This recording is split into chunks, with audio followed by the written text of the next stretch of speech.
The Protector Chapter 301. As Morris Group's representative, Isaiah made an announcement to the crowd. We plan to donate these products to all the hospitals, in order to show our support towards the medical field. Clap, clap, clap.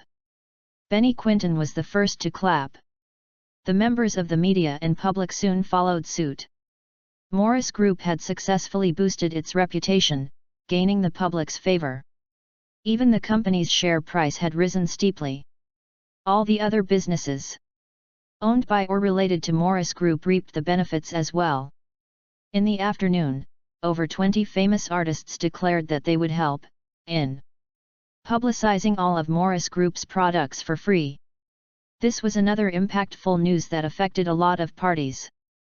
The support provided by the artists had contributed to increasing Morris Group's sales, and their actions also reflected well on their public images, as celebrities. Evidently, artists and entertainment companies soon reaped the benefits of Morris Group's prestige, as the netizens had started to applaud their charitable gestures. Meanwhile, at Everest Entertainment, Noah was infuriated upon seeing the news. Slap! He slapped Lil Lacey's face mercilessly. Look what you've done, you. Lil Lacey covered her face in a daze. Do you know why Levi Garrison was reluctant to apologize? Well, it's because he couldn't care less about both of you. Noah slapped Amelia. Amelia was aggrieved. If I hadn't listened to your plan previously, Everest Entertainment would have become a famous corporate industry, here in Arudaya. Our company's market value could have been multiplied by 100-fold. Noah trembled in anger. We weren't aware that Morris Group was so formidable. We were fools to think that we were above the collaboration they'd proposed previously. Lil Lacey sobbed. She had regretted her decision as well.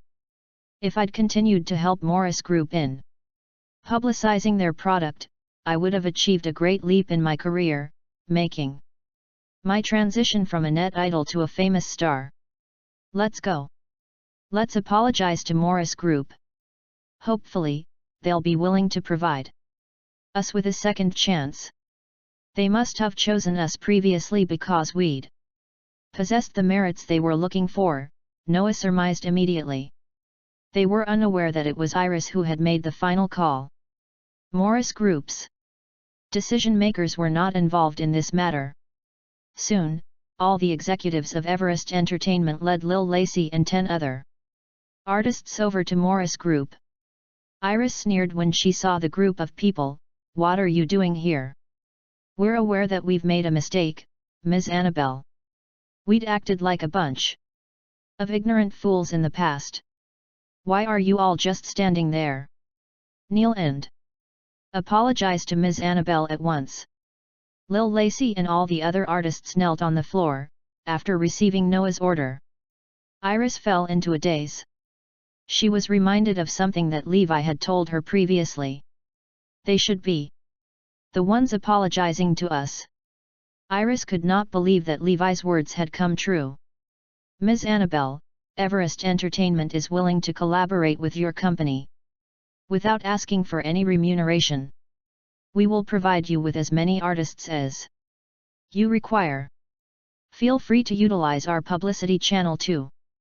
Noah was desperate for the partnership with Morris Group to fall through. He was offering Iris all kinds of free services.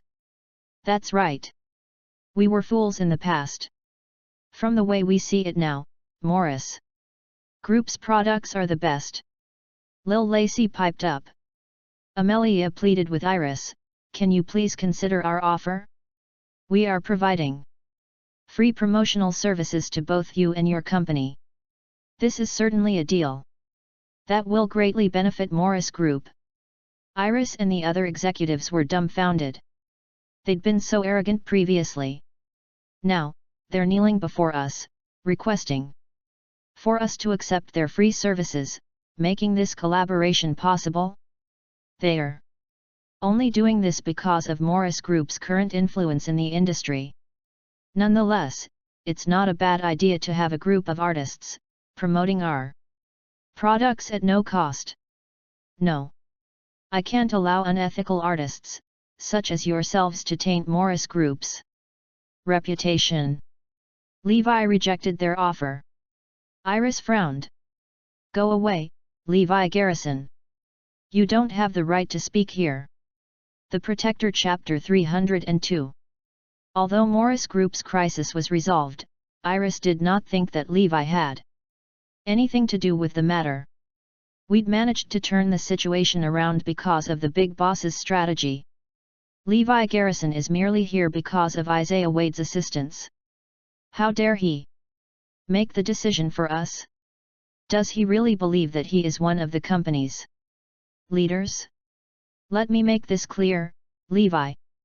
Although our previous discussion with Everest Entertainment ended on an unhappy note, they've now returned to apologize to us, with their utmost sincerity. Their offer to become our ambassador without any charge will be beneficial to the company, pronounced Iris.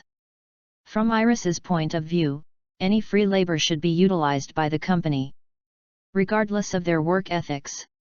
That was the norm she had practiced, after spending years working abroad. Iris prioritized only the economic growth of the company. She did not care for the other details. No. Their personalities are rotten. They're only here to apologize to us because of how well we're doing. Why didn't they express their regrets in the last 2 days? Levi glanced at Noah and the others. Then he announced coldly, "Get lost. Morris Group will never collaborate with you." Lil Lacey was mad. She wanted so badly to strangle Levi to death. Iris Annabelle had already agreed to our proposal. How dare he reject our offer? Levi Garrison is indeed Everest Entertainment's enemy. Noah accused angrily, "Ms. Annabelle, I wasn't aware that a mere entry-level staff in Morris Group was making all the big decisions for your company." Iris was angered by Noah's mockery. There were many reporters at the scene, after all. I can't let this news spread to the public. Otherwise, Levi's behavior will taint my reputation as Morris Group's vice president. Stand aside, Levi. You're not qualified to speak here. Iris chided. Then, she looked at Noah and his artists. Mr. McCormick, believe that this collaboration is feasible. That will never happen. Levi's voice sounded out. Who do you think you are? Do you think you're the big boss? Iris bellowed. That's right. I am the big boss, and this is the big boss's decision. Levi stared at Iris. Kieran's voice reverberated inside the venue, just as Iris was about to accept Everest Entertainment as their ambassador. Ms. Annabelle, the big boss doesn't want Morris Group to collaborate with Everest Entertainment. We are placing their names on the blacklist.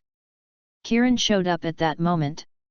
The artists from Everest Entertainment are uncivilized. They'd hit passers-by on the street and they'd even resorted to threatening their fans. The media has repeatedly exposed their despicable acts. Mr. Quinton has selected us, so how can we choose to collaborate with lowly people as such? What will happen to our company's prestige if we do that?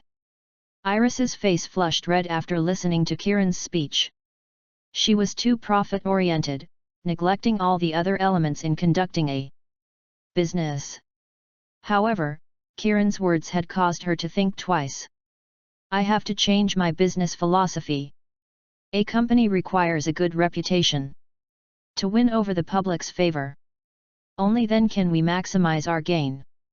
The media began criticizing Everest Entertainment's lowly behavior. They even exposed the news of Morris Group blacklisting Everest Entertainment to the public. Soon after, Levi handed a USB over to the reporters. The USB contained a video of Lil Lacey hitting a worker, throwing her rubbish Onto the streets. Levi had ordered Phoenix to repair the phone, extracting the video saved inside the device. Lil Lacey's career was doomed, right after the videos were leaked.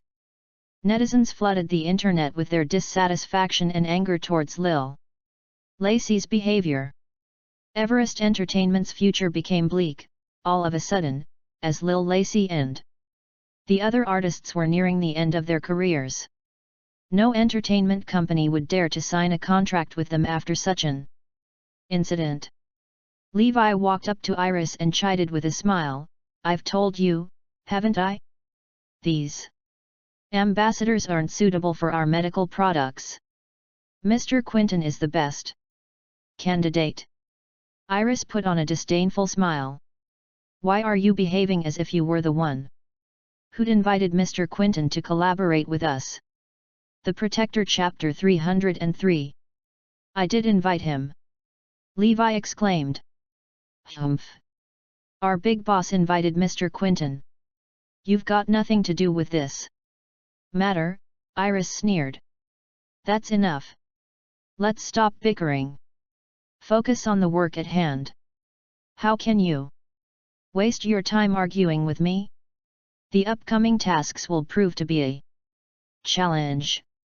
Levi smiled. Iris recollected her thoughts. Morris Group's workload will increase exponentially. From now on, we will be busier than ever. However, this is what I'm hoping for. I can finally put my capabilities on full display with this opportunity. Zoe visited Levi to apologize to him after she was made aware of the turn of events. "I'm so sorry. Nonetheless, you're awesome. You'd known of the big boss's plan because you were following Isaiah around." Zoe gave Levi a thumbs up. "You're so lucky, getting to meet Mr. Quinton.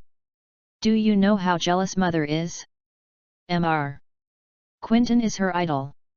She's telling everyone who would listen to her in the hospital that her son-in-law drove Mr. Quinton around. She's so proud of that." Levi asked her cheerfully, "Would Mother and Father like to meet Mr. Quinton?" "Of course. Even I wish to meet with him. What more of my parents?"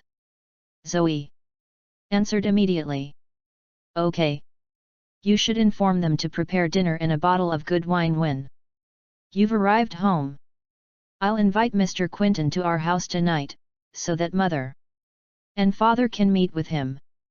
Zoe asked Levi with uncertainty as she thought that she had miscomprehended his words. "What?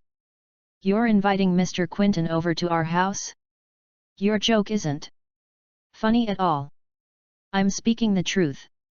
Have I ever lied to you before?" Zoe thought to herself. Levi did realize all of his promises due to some coincidences.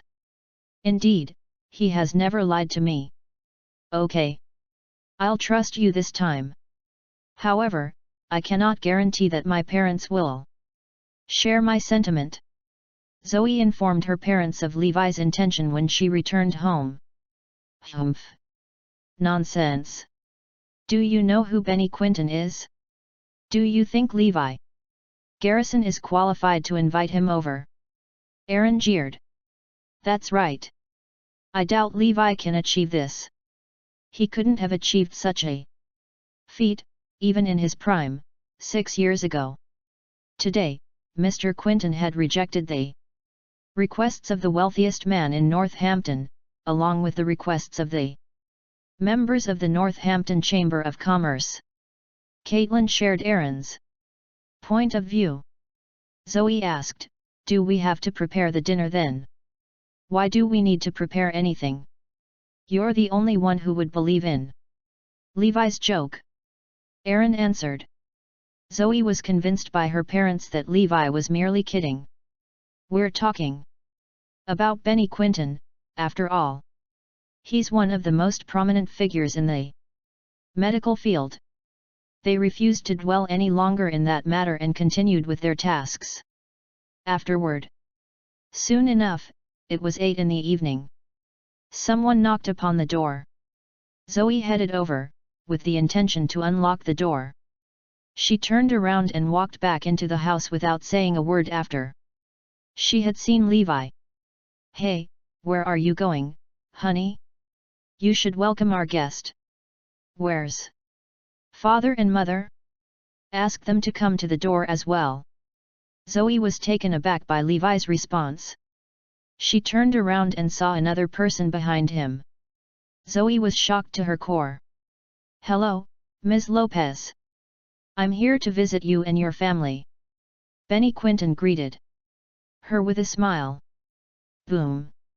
Zoe's vision went dark, as she nearly passed out from astonishment. Benny Quinton. It's Benny Quinton in person. He's really here. Aaron and Caitlin marched towards the door as they heard the commotion. Outside. What's the matter? Is there a guest?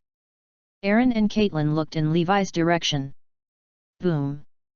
The two of them were astounded by the person standing before their eyes. Thump! Aaron slipped, slumping onto the floor. Bam! Caitlin fell upon the floor, with a loud thud. That's Benny Quinton. The Protector Chapter 304. It's the real Benny Quinton. Zoe and her parents rubbed their eyes in an effort to ensure that this was no dream. That person is, in fact, Benny Quinton. He's visiting our house. Levi and Benny helped Aaron and Caitlin to rise from the floor immediately.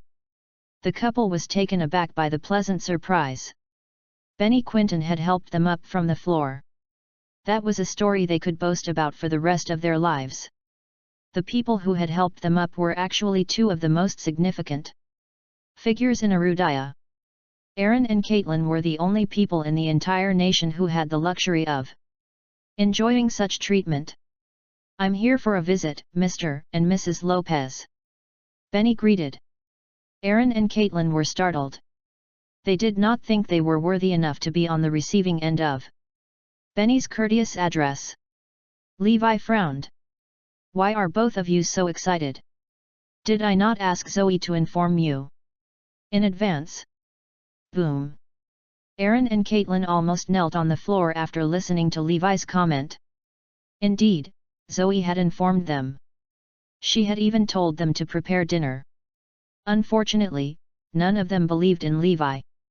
They did not expect him to be able to invite Benny Quinton over for dinner. That was an unbelievable feat in their opinion. Don't tell me no one prepared dinner. Levi's frown deepened. How can I explain myself to Mr. Quinton? Aaron, Caitlin, and Zoe lowered their heads, remaining downcast. Zoe was overwhelmed with guilt because she had doubted Levi too. Levi heaved out a sigh. Aaron and Caitlin were embarrassed. Mr. Quinton, Levi was unaware of what else to say. That's all right, Levi. I can understand this situation. Benny had guessed the reason behind the lack of preparations, made by Zoe and her parents. Hurry up and prepare the dinner. Do you want Mr. Quinton to stand here and wait the entire night? The trio regained their senses upon hearing Levi's reminder. They invited Benny into the house and headed straight to the kitchen to prepare dinner.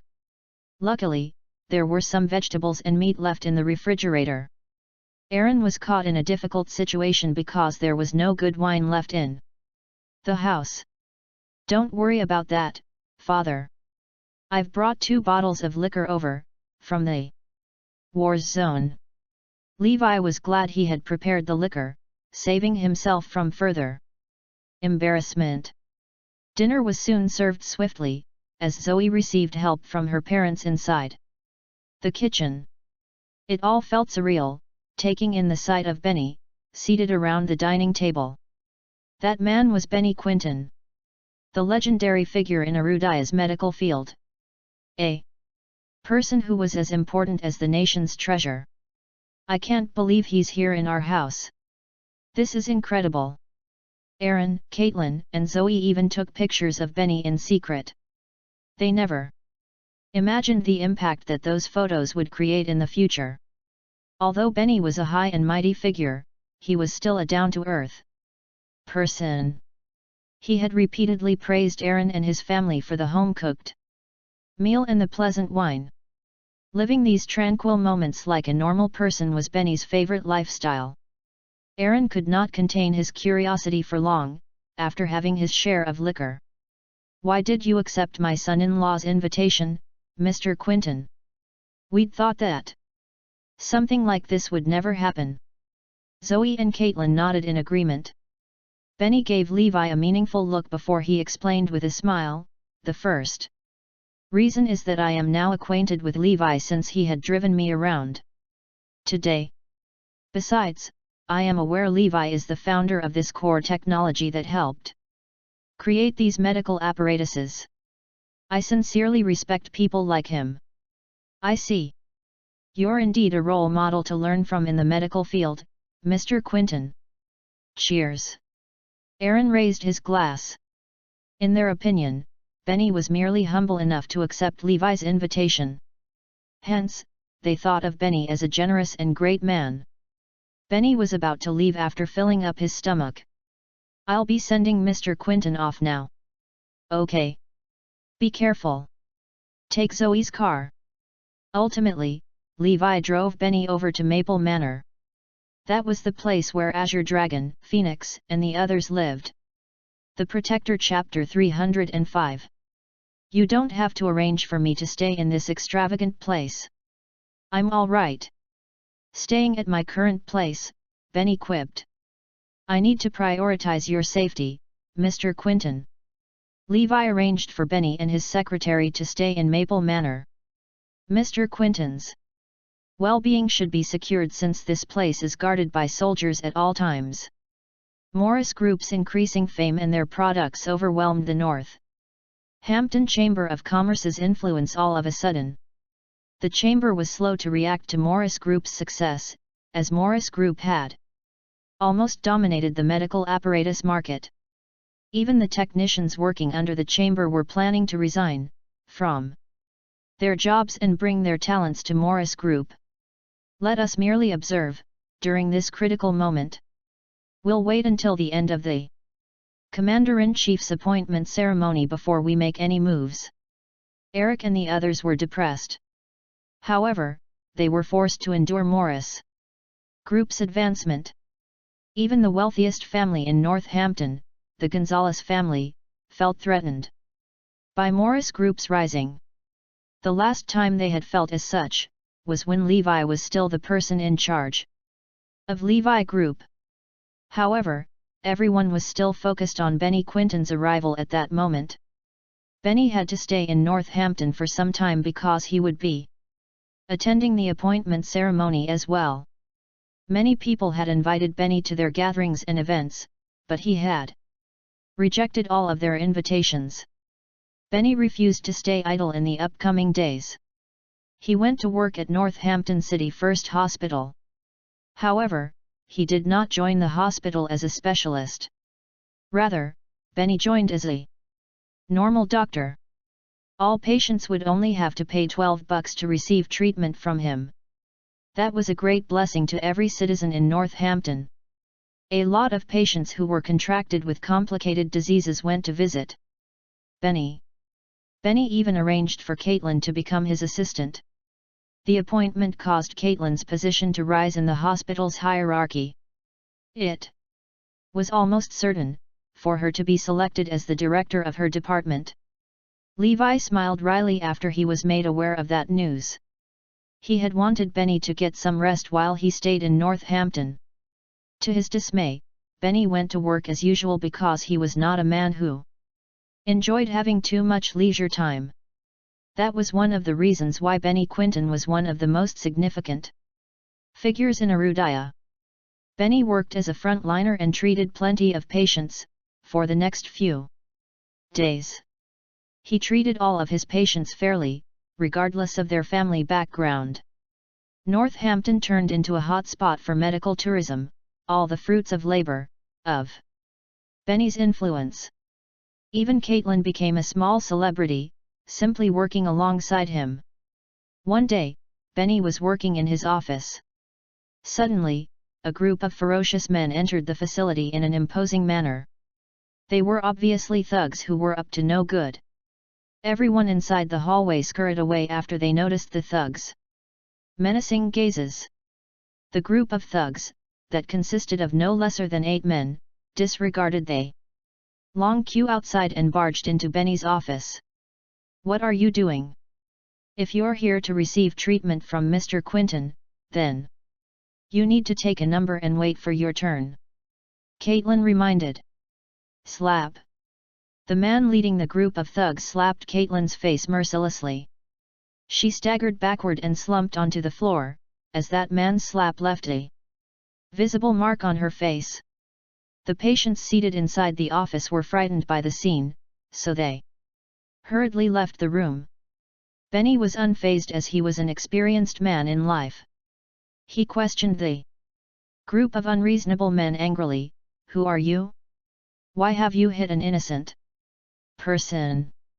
The leader of the gang raised his hands and answered Benny politely, "I'm sorry to have interrupted your day, Mr. Quinton. What do you want?" Benny asked. He could gather that the group of people must have hailed from a powerful background. "There's no need for you to be nervous, Mr. Quinton. We are here because we want to invite Mr. Quinton to attend to a patient." The man smiled. "That person should come to the hospital and wait for their turn if he or she is sick.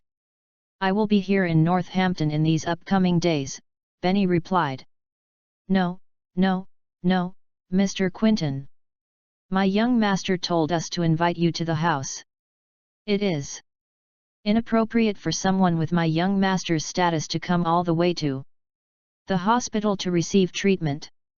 Benny rejected him at once. "I'm sorry, but I will not follow you anywhere.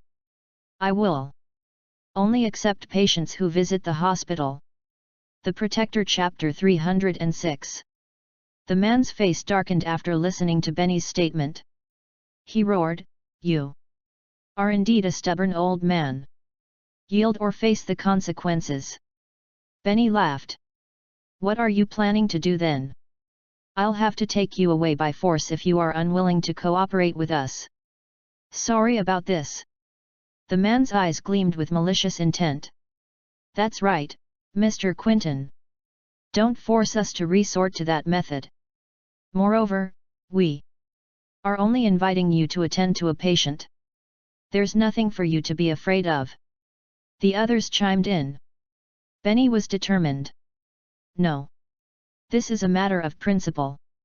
I will reject anyone that invites me. However, I do welcome patients who come to see me in the hospital. Everyone reveres you as if you are a godlike being. But to me, you are nothing but a lowly doctor.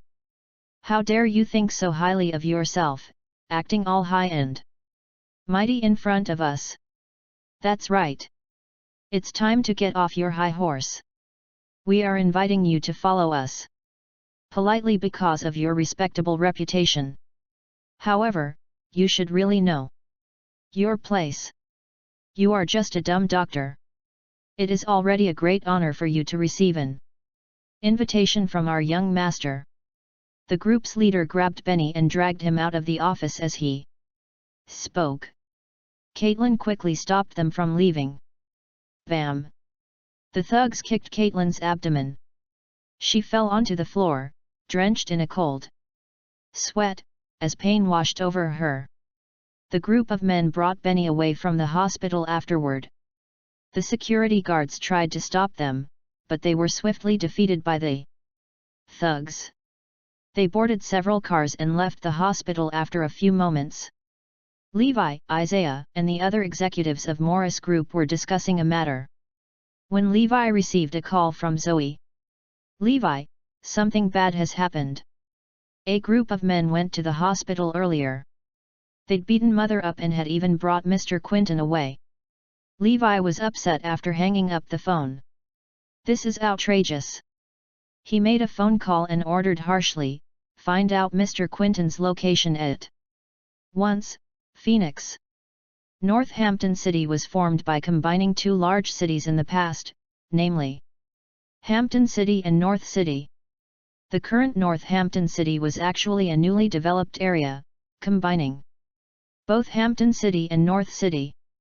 There were regions from the two cities that were not included in the formation of Northampton. The citizens living in the outskirts preferred to refer to their living area as Hampton City or North City. At that moment, inside a manor situated in Hampton City. That manor was overwhelmingly large, close to the size of a town. It was rumored that the manor was home to the god of war, thus the place was named War God's Mansion. Almost 200 bodyguards were stationed inside every corner of the manor. 2 people were seated inside a gazebo in the middle of a man-made lake. It was an elderly man, accompanied by a middle-aged man. The former had appeared to be of old age, as all his hair had turned white. The middle-aged man was holding a fan in his hand. Printed on the fan were the words, God of War. They were the owners of that manor. There was a popular saying in Northampton's underworld, stating, "No one can match the cruelty and bloodlust of Jack Jr., Nuve, and the Invincible 13. However, there was another saying that went around a long time ago as well, which stated, the God of War was the determiner of Northampton's peace. The God of War, Liam Macy, was the true ruler of Northampton's underworld. Even the King of Northampton, Jack Smith, was Liam's apprentice. That fact alone was sufficient enough to underline the terror that Liam's had caused. He was the true boss of Northampton's underworld. Liam had reigned over Hampton City and North City's underworld before the two cities had combined to become the current Northampton. He resided in the outskirts after the geographical change and had been living a low-profile and secluded life in recent years. Hence, the God of War, Liam Macy, began fading from everyone's awareness. Most people were only familiar with the King of Northampton and the Invincible 13, at the mention of Northampton's underworld forces. The newcomers who had joined any of the underworld gangs were no longer aware of the God of War's existence. However, the God of War was the real King of Northampton. The God of War's influence far exceeded the King of Northampton, Jack Smith. Even at that point in time. The Protector Chapter 307. The person seated before the God of War, Liam Macy, was his son, Nathan Macy. Nathan Macy was different from his father. He was a domineering man who would resort to violence in order to resolve every issue he faced. Nathan would have taken control of the Northampton's underworld, obliterating people such as Jack Smith, if not for Liam's restrictions. He did not fancy staying in the outskirts, but he had to obey his father's command. Nathan was playing chess with Liam at that moment. A young man dressed lavishly approached Liam all of a sudden. "Are the two of you playing chess, Grandpa, Father?" "You're here, Andy." Liam gazed up at his grandson, Andy Macy, with affection. Liam had established Macy Group, a corporation involved in over a dozen industries, in recent years to legalize their family's business. Liam cared deeply for his grandson, even going as far as to treating Andy as his heir. That was the reason behind Andy's arrogant and self-centered personality. It had caused him to frequently stir up trouble. Andy glanced at Liam and announced, "Grandpa, I'd noticed you're deteriorating health recently. Hence, I've arranged for a surprise for you." Nathan and Liam gazed at Andy curiously. "Oh? What's the surprise?" "You should be aware of Benny Quinton's arrival in Northampton, I suppose?" Andy asked. "Yes, we do.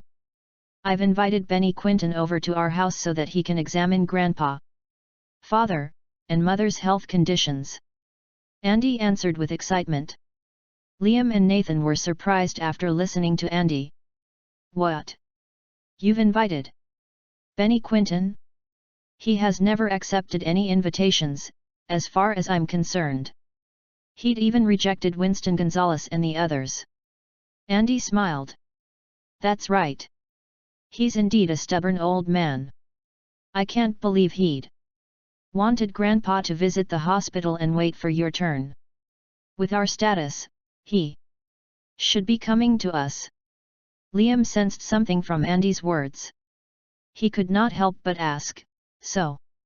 I've brought him here by force since he's unwilling to cooperate with us. Andy pronounced cheerfully. Nathan nodded. That's right. That old and stubborn fool is too arrogant. Your decisions are absolutely correct, son. However, Liam frowned. This could be troublesome. I'm afraid that something bad will happen since we are talking about Benny Quinton, after all. What's there to be afraid of, father? We haven't done anything wrong anyway. We are only inviting him to attend to your sickness.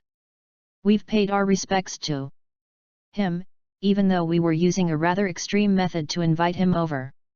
Nathan did not think that there was anything wrong with Andy's way of handling the matter because of his assertive nature. He even thought that it was a polite way of inviting Benny over to their house. Andy nodded.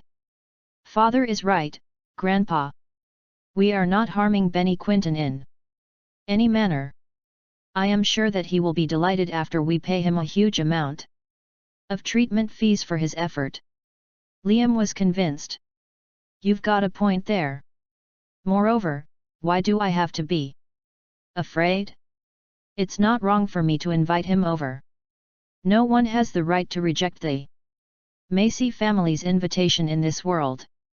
Benny was brought over to the War God's mansion, swiftly after. Hey, old man Ben. Hurry up and conduct a health checkup for my grandpa. I'll reward you handsomely if your treatment is effective. Andy sneered, with his hands tucked inside his pockets. To his dismay, Benny merely regarded him with a cold stare. Oh my, what's the matter? Are you unhappy because we aren't paying you in advance? In that case, I'll give you some money immediately. Then, I will top up the rest of the amount after you're done with the treatment. I can even build a private hospital for you. Andy jeered at Benny. Nathan came to a halt in front of Benny. I am terribly sorry to have brought you here by force, Mr. Quinton. But you will receive a lot of benefits if you attend to my father's sickness. Benny shook his head. I refuse to do so. I'm not attending to anyone's sickness. Momentary silence filled the air after he spoke. The Protector Chapter 308. What did you say, old man? I dare you to repeat yourself. Andy was infuriated. Do you know who we are? My grandpa is the most formidable person in North Hampton. He's nicknamed the God of War. You should consider it an honor for us to bring you here. That's right. My father is Liam Macy.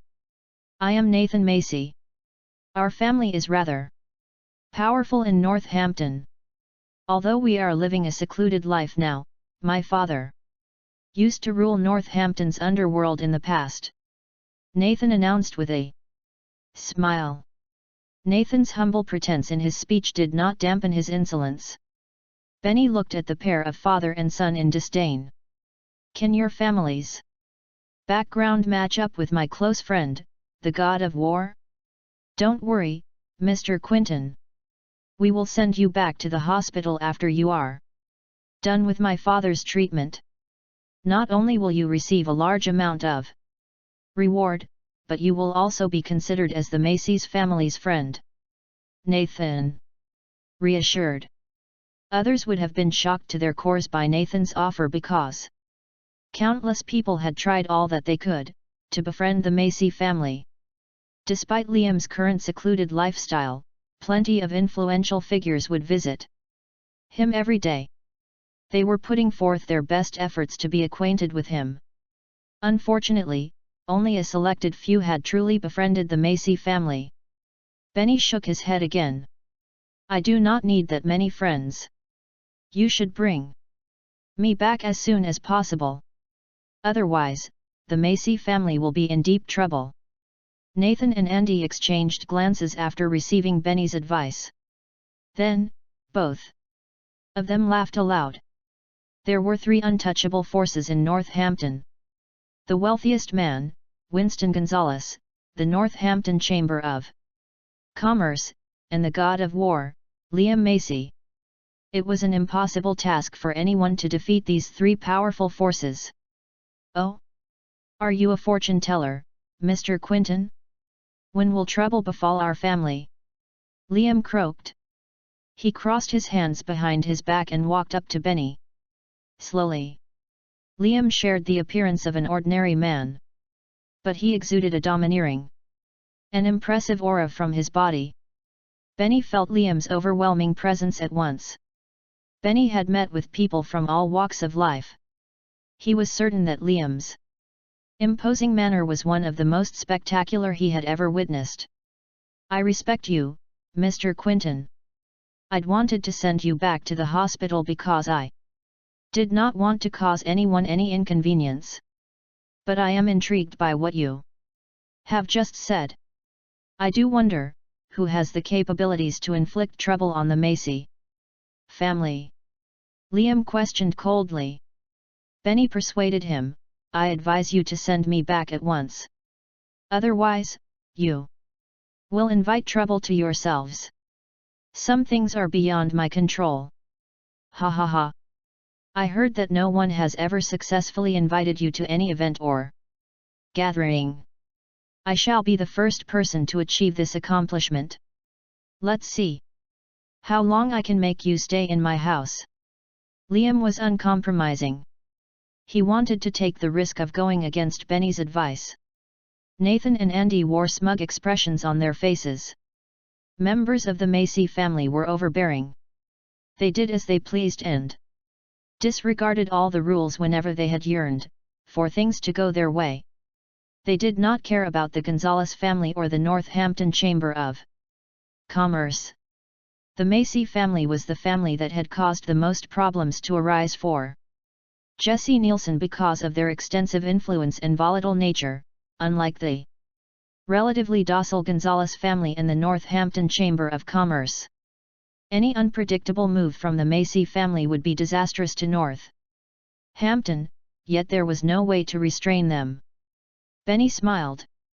"Then we'll see what's going to happen." Right then, the news of the incident that had happened in the hospital spread like wildfire in Northampton.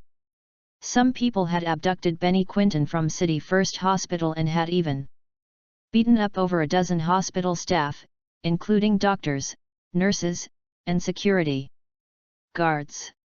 All the citizens were enraged by the news. Everyone in Northampton began searching for Benny's whereabouts.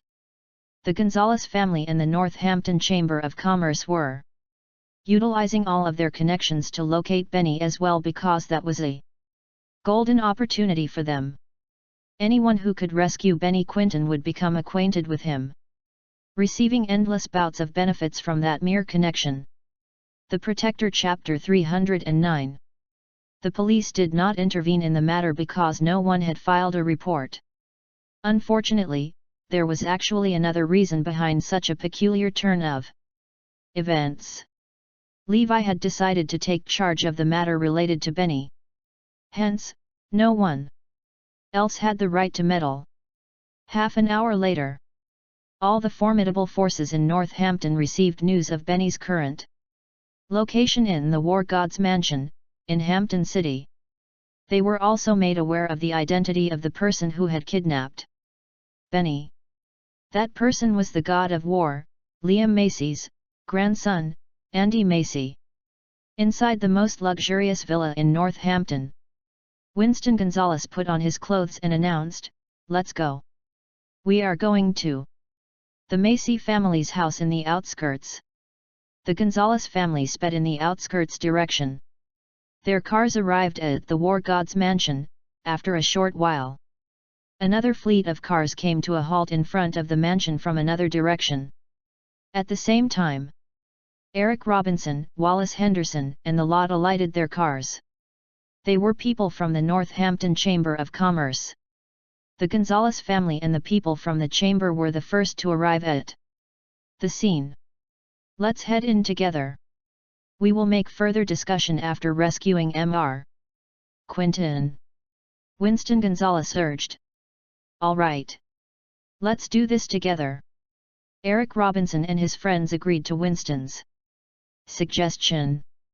Then, they followed him to the entrance of the War God's mansion. The door to the mansion was tightly shut, without any guards around.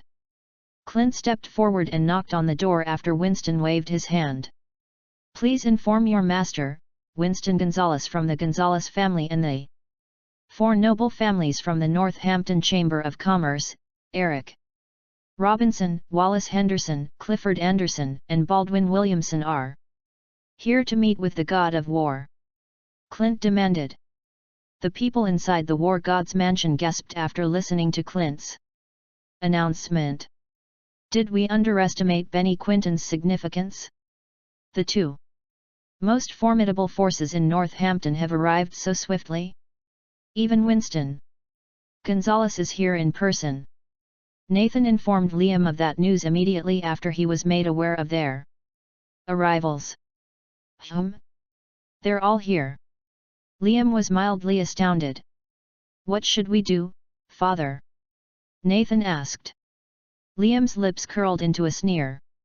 I do not care about anyone else in Northampton except for Jesse Nielsen. Winston Gonzalez and the others are at most having the same social status as me. However, I could not care less about them. To be honest. We've got nothing to worry about. Nathan nodded. Yes, father. Winston and the others waited for over 10 minutes outside the War God's mansion, before the door was finally pushed open. A young man marched through the door. He was Andy Macy. Andy cupped his hands and announced, Please return, everyone. My grandpa will not be able to entertain any guests, as he is recuperating. Andy, will you pass along a message for us? We are here today because we have something urgent to discuss with your grandfather. Winston was determined. Andy's eyes gleamed with a menacing glint. Guards, send them away. Hurried footsteps closed in immediately, after he spoke. In a split second, over 100 guards surrounded Winston and the others. Leave! All of them shouted at the same time. Winston and the other leaders of the noble families from the chamber exchanged glances with one another. They knew that Liam was taking them lightly. They were left with the single option of entering the mansion by force, to rescue Benny. Unfortunately, Winston and the rest did not have the courage to do so. They had no other choice but to leave depressingly because they did not want to suffer a loss by clashing forces with the Macy family. Phoenix reported the news to Levi after he laid his hands on that piece of information. The God of War, Liam Macy? Is he powerful? Levi asked. He's very powerful. He's the real ruler of Northampton's underworld. Even the King of Northampton, Jack Smith, is Liam's apprentice. His capabilities are on par with Winston Gonzalez. Even Mr. Nielsen has to pay his respects to Liam Macy. Phoenix explained. Someone of his caliber exists in Northampton? This is my first time hearing his name. Levi was astonished. Sir, Liam Macy has been living a secluded life in the outskirts of Northampton. Most people in the city are no longer conscious of his presence. Phoenix elaborated. Azure Dragon and Kieran asked, What shall we do now, sir? The Protector Chapter 310. Is Mr. Quinton safe? A cold glint shone in Levi's eyes. He's considered safe at the moment. It was Liam's grandson, Andy, who'd brought Mr. Quinton away. He'd wanted Mr. Quinton to check on his grandfather's condition. Phoenix explained. Levi slammed the tabletop with his hand. He's ridiculous. I have an idea, sir, Azure Dragon piped up. Speak. I am certain that Mr. Quinton will not wish for this matter to spiral out of control. So, I think we should resolve this matter in secret. Let's ask Jack Smith to inform Liam to release Mr. Quinton and apologize to us since Jack Smith is Liam's apprentice. Azure Dragon suggested. Okay. You're right. Mr. Quinton is not a fan of hassle. Levi nodded in agreement. Bring Jack Smith here immediately. Kieran went out to execute Levi's order. Immediately. Jack Smith, who was hanging out with his friends at that moment, was baffled by Levi's summon. He was frightened after Levi enlightened him of the ongoing situation. Why did Master anger Levi Garrison out of so many people in this world? Levi took out a piece of paper and wrote a few words, "The God of War, Garrison.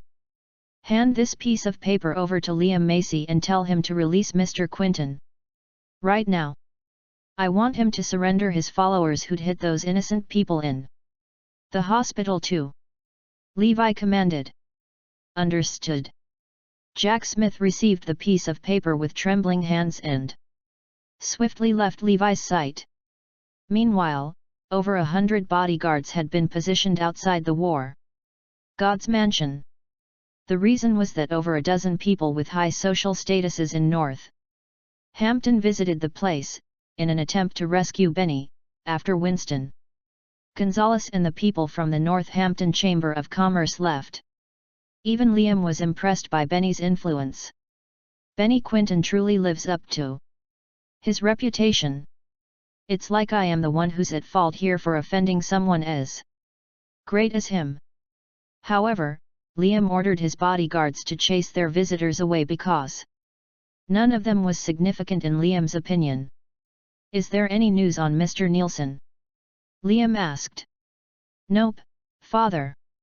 I did not see any police here as well. I suppose they are turning a blind eye this time. Nathan answered. Liam nodded. Great. I have nothing to worry about, as long as Mr. Nielsen stays silent. Jack Smith arrived right after a few groups of people were chased away by the bodyguards. He was startled by the bodyguards' formation in front of the mansion. Who are you? Leave at once. Otherwise, we will not go easy on you. One of the bodyguards bellowed, after noticing Jack Smith's advance. I, Jack Smith, am here to visit my master. Jack Smith introduced himself. Oh, it's you, Mr. Smith.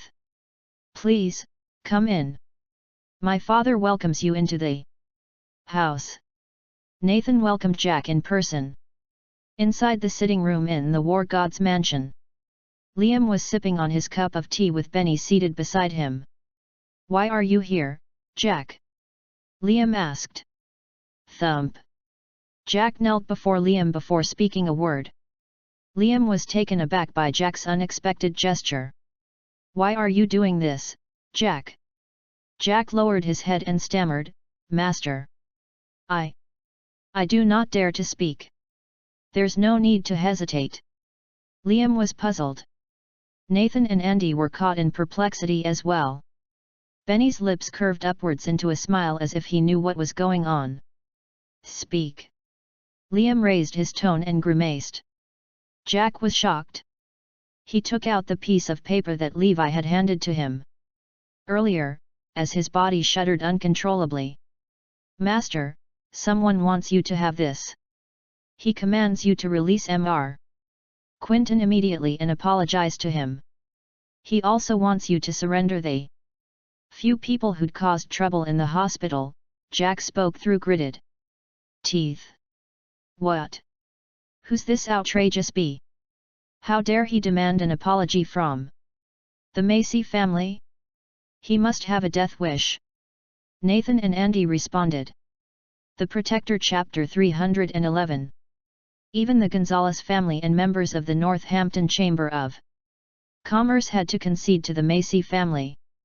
Liam could not think of another person who would have the courage to challenge His family in Northampton. He received the piece of paper without saying a word. The God of War, Garrison. Liam read the words written on the paper. Liam understood the message immediately. The Macy family's trouble is here. Logically speaking, the God of War was the only person, with the family name Garrison, who dared to refer to himself as the God of War in Northampton. Most of the elites in Northampton were aware that the God of War's family name was Garrison, after all. Normally, any other person would have figured out the message written on the piece of paper instantaneously. However, the members of the Macy family were oblivious to that matter. The reason was due to their misconception of the term, God of War. Liam Macy's nickname was God of War, so they would naturally think of Liam. At the mention of the God of War, none of them would relate the term to the God of War in the army. The term varied between those two individuals. The God of War was referring to a military rank, in Levi's case, while that term was merely Liam's nickname. Liam frowned. What does this mean? Master, you've offended someone very powerful this time. I think that you should quickly release Mr. Quinton, Jack suggested. He did not reveal Levi's identity for his own selfish reasons. Jack had never successfully surpassed his master, Liam, no matter how hard he had tried, or how influential he became, due to Liam's constraint. So, he wanted to seize that opportunity for Levi to eliminate Liam. In that way, Liam's family business would fall into his possession. Jack could finally be the one true king of Northampton. Jack was deliberately provoking Liam to let the latter's ego overwhelm his rationality. Are you warning me? Andy surmised, the meaning behind this message is clear as day. You are the God of War while this person with the name Garrison desires to rescue Benny Quinton. He's trying to threaten you with a family name. Liam and Nathan laughed aloud after listening to Andy's analysis. A person with the family name Garrison in Northampton? Could this person be from the Garrison family? That Garrison family that requires the Rogers family's support? How dare he threaten the Macy family? Liam roared. Bring me a piece of paper and pen. Liam ordered. Liam wrote a few more words on the back of the piece of paper, the God of War. Macy, death. The meaning behind the message was simple. Anyone who had the courage to defy the Macy family would have to face death. Liam Macy was well known in the underworld, as well as the upper-class society. In Northampton, anyone who was acquainted with Liam, sought out his help whenever they had faced trouble in recent years. Liam would often leave them with a piece of paper. Written on the piece of paper were the words, the God of War, Macy. Those few words were all it took to resolve all their predicaments. Any party that saw the message would be fearful because those words were like a direct threat coming from Liam himself. No one had the guts to go against those who were under Liam's protection. Jack had relied on that matter, on multiple occasions, to instill fear in his enemies.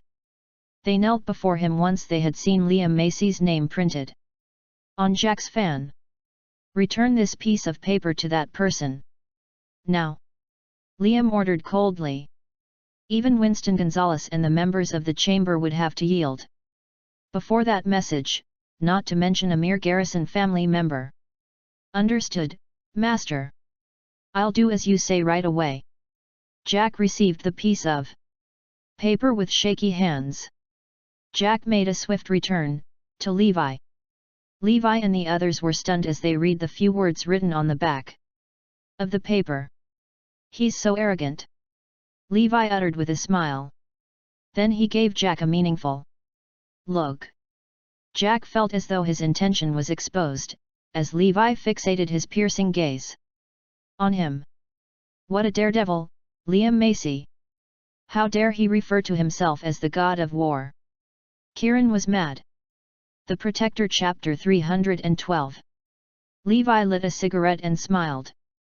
I'd wanted to resolve this matter peacefully, but he's not accepting my kindness. Kieran. Yes, sir. Transfer your Special Operations Regiment here. Let's go.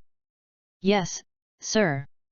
A bizarre scene was observed on the main streets of Hampton City swiftly after. A convoy of tanks sped in the direction of the War God's mansion. Many passers-by gathered around to watch, but they were unaware of what was happening. Over 100 bodyguards were still blocking outsiders from entering the mansion at that moment, as they continued to chase away groups of people. The bodyguards chuckled as they thought to themselves, these people should learn to know their place. Even the wealthiest man, Winston Gonzalez, has to yield to the Macy family, not to mention, what more of people like them. Then, the bodyguards saw Jack Smith marching toward the entrance again. However, this time, a few people were following behind him. Please head back, Mr. Smith. Mr. Macy had given us some orders. You are not allowed to go into the mansion, the leader of the bodyguards informed Jack. Jack was wearing an odd facial expression. His voice trembled as he muttered. No. It's not me. They are the ones who want to enter the mansion. The bodyguards turned to look at Levi and the others after listening to Jack. The bodyguards' leader sneered, please go back. No one is allowed to enter the Macy's family house today. His subordinates stared at Levi and the others menacingly. Levi beamed at him. What if I am determined to enter? Then you'll have to face death. Kieran met with the leader's eyes all of a sudden and took out a gun from around his waist. Then he aimed the gun at the latter's head and questioned him, what about now? Can we enter the house now? Anxiety crept into the leader's chest as he did not expect Kieran to draw his weapon. Crash! The rest of the bodyguards shuffled anxiously while eyeing Levi and the others angrily. The bodyguard's leader was equipped with a tough mindset. He responded with a smile, don't be rash. This gun does not guarantee your entry into the Macy's family house. The other bodyguards jeered at Kieran. What a fool! How dare he provokes us, at the War God's mansion? He's obviously tired of living.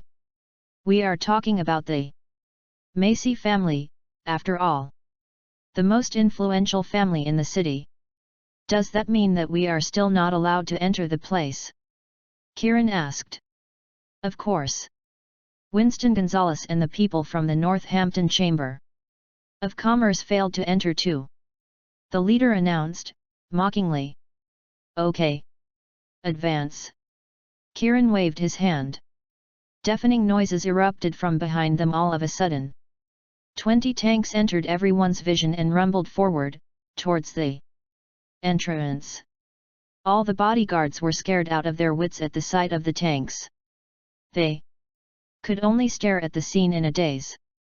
They hurriedly moved backward as the tanks advanced in their direction, without showing any signs of stopping. The tanks finally came to a halt as the bodyguards had their backs stuck to the wall. Whoosh! A platoon of fully armed special troops alighted the tanks. They wore custom-made masks to cover their faces. The Special Operations Regiment consisting of 300 members lined up in a few rows and marched toward the War God's mansion. The bodyguard's leader peed his pants in fear while Kieran continued to press the gunpoint against his head. I'd thought that he was a mere fool. But I did not expect the Special Operations Regiment to be here. Is this even real? Thump. Thump. Thump. All the bodyguards groveled on the floor while covering their heads with their hands. There's no way we can fight them. He has summoned the entire Special Operations Regiment. Aren't you too full of yourself, Liam Macy? Why are you not welcoming the god of war when he's at your doorstep? Azure Dragon sneered. Pfft! The only person who can qualify the title of the god of war in North Hampton is my grandpa. Everyone else is nothing but trash. Andy bellowed furiously after hearing Azure Dragon's voice. He pushed the door open and charged forward in an imposing manner as he retorted. The Protector Chapter 313. Tap tap tap. However, Andy was dumbfounded when he took in the Special Operations Regiment's formation outside the house, as the sound of the soldiers marching reverberated beside his ears. This. Andy could not recover from the impact he received after witnessing the Special Operations Regiment lined up before him. His subordinates following behind him were about to shout unwelcoming speeches at the people outside the house when they were immediately pinned to the ground. His men did not even have a second to react. The soldiers charged into the war god's mansion and even dragged Andy along with them. Anyone who stood in their way was dealt with and shoved aside. Levi and the others entered the mansion, after the Special Operations Regiment cleared away all the hindrances. The bodyguards inside the mansion thought that someone had barged into the house. They wanted to counter the intruder at once. To their misfortune, the sight of the soldiers scared the life out of the bodyguards. In less than 30 seconds, all the bodyguards inside the war god's mansion were subdued. Moreover, the soldiers infiltrated the mansion without making any excessive noise. They had successfully taken control of the place without anyone else noticing. Kieran's harsh training was effective, as he had turned the normal soldiers into an elite troop.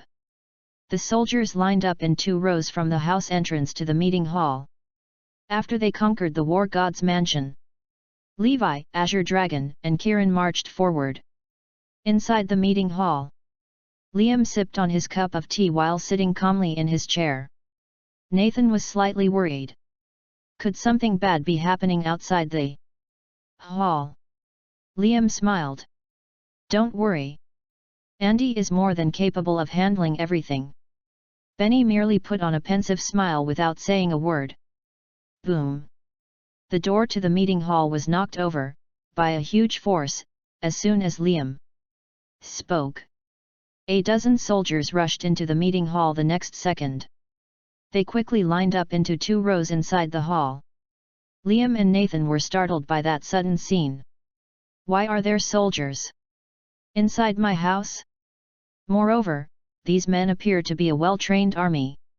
Aren't you a daredevil, Liam Macy? A group of people entered the meeting hall, echoing a thunderous roar. The soldiers saluted the people who had walked through the door at once. Liam was terrified by what he had just witnessed, while Nathan's legs almost gave way. Members of the Macy family should have had experienced all kinds of occasions in life. Nonetheless, the sight of the soldiers was too scary and incomprehensible to them. What on earth is happening? Benny stood up only after he saw Levi. Clarity washed over Liam. That's the person whom Benny Quinton is waiting for. The person that is capable of inflicting trouble upon my family. I'm glad that you're all right, Mr. Quinton. Levi grinned. Yes.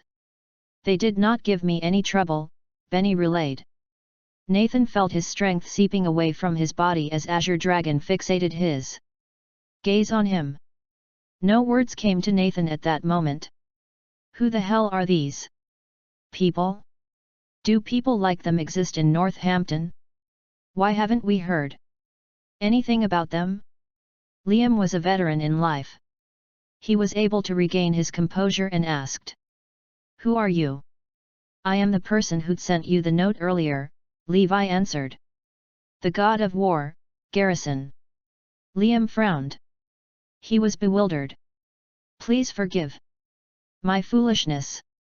I did not know that there was someone as accomplished as you in the Garrison family from Northampton. Liam and Nathan were caught in perplexity. Mr. Macy, why don't you let your imagination run free for a moment? A god of War with the family name of Garrison, who is currently staying in North Hampton, Benny reminded Liam. A god of war with the family name of Garrison? I don't know this person. God of war? Garrison? Wait. Liam's face turned ashen, as he was shocked to his core. He looked at Levi and exclaimed in astonishment, "Don't tell me you're the legendary god of war. The Protector, Chapter 314. Yes. You're absolutely right." Kieran smiled. Levi exclaimed, "No, no, no.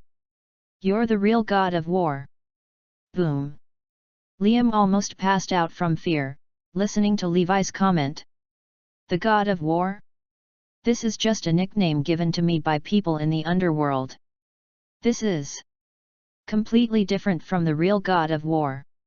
I can't believe something as melodramatic as this is actually happening today. The god of war had warned me by sending me a note, yet I did the most ridiculous thing to threaten him.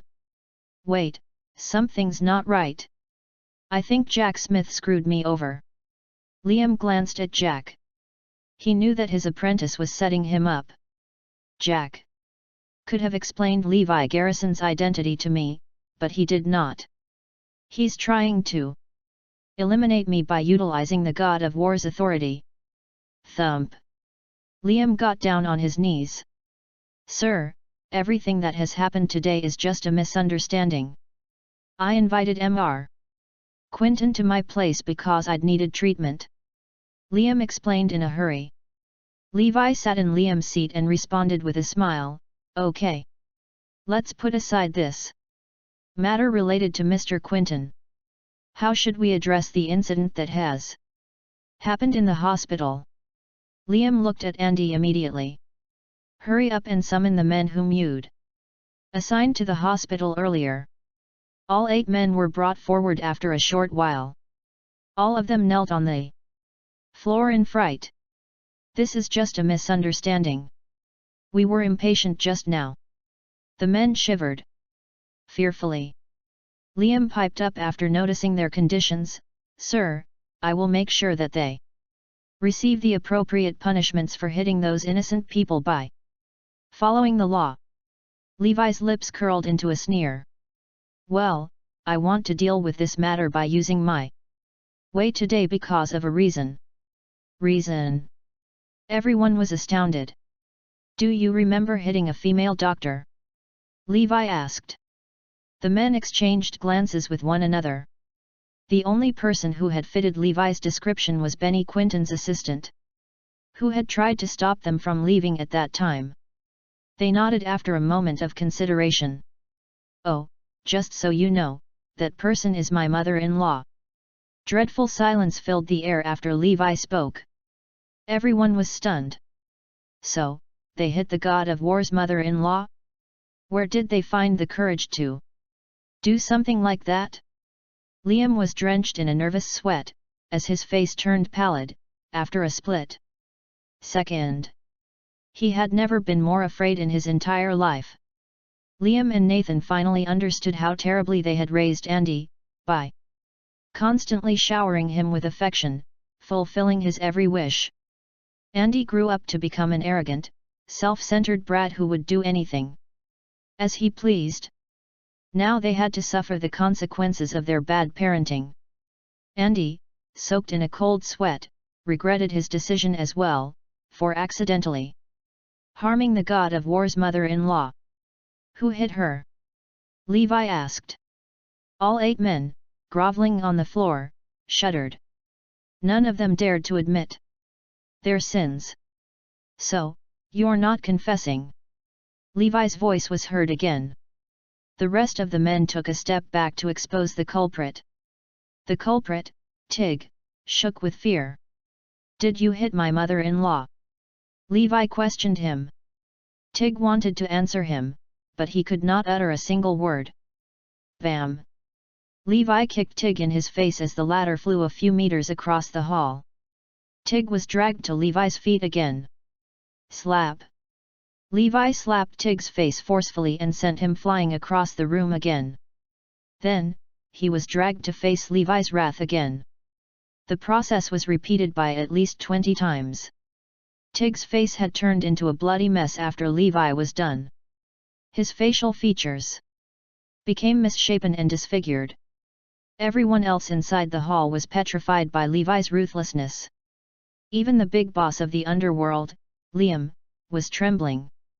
The Protector Chapter 315. Is that the way you should treat hospital staff?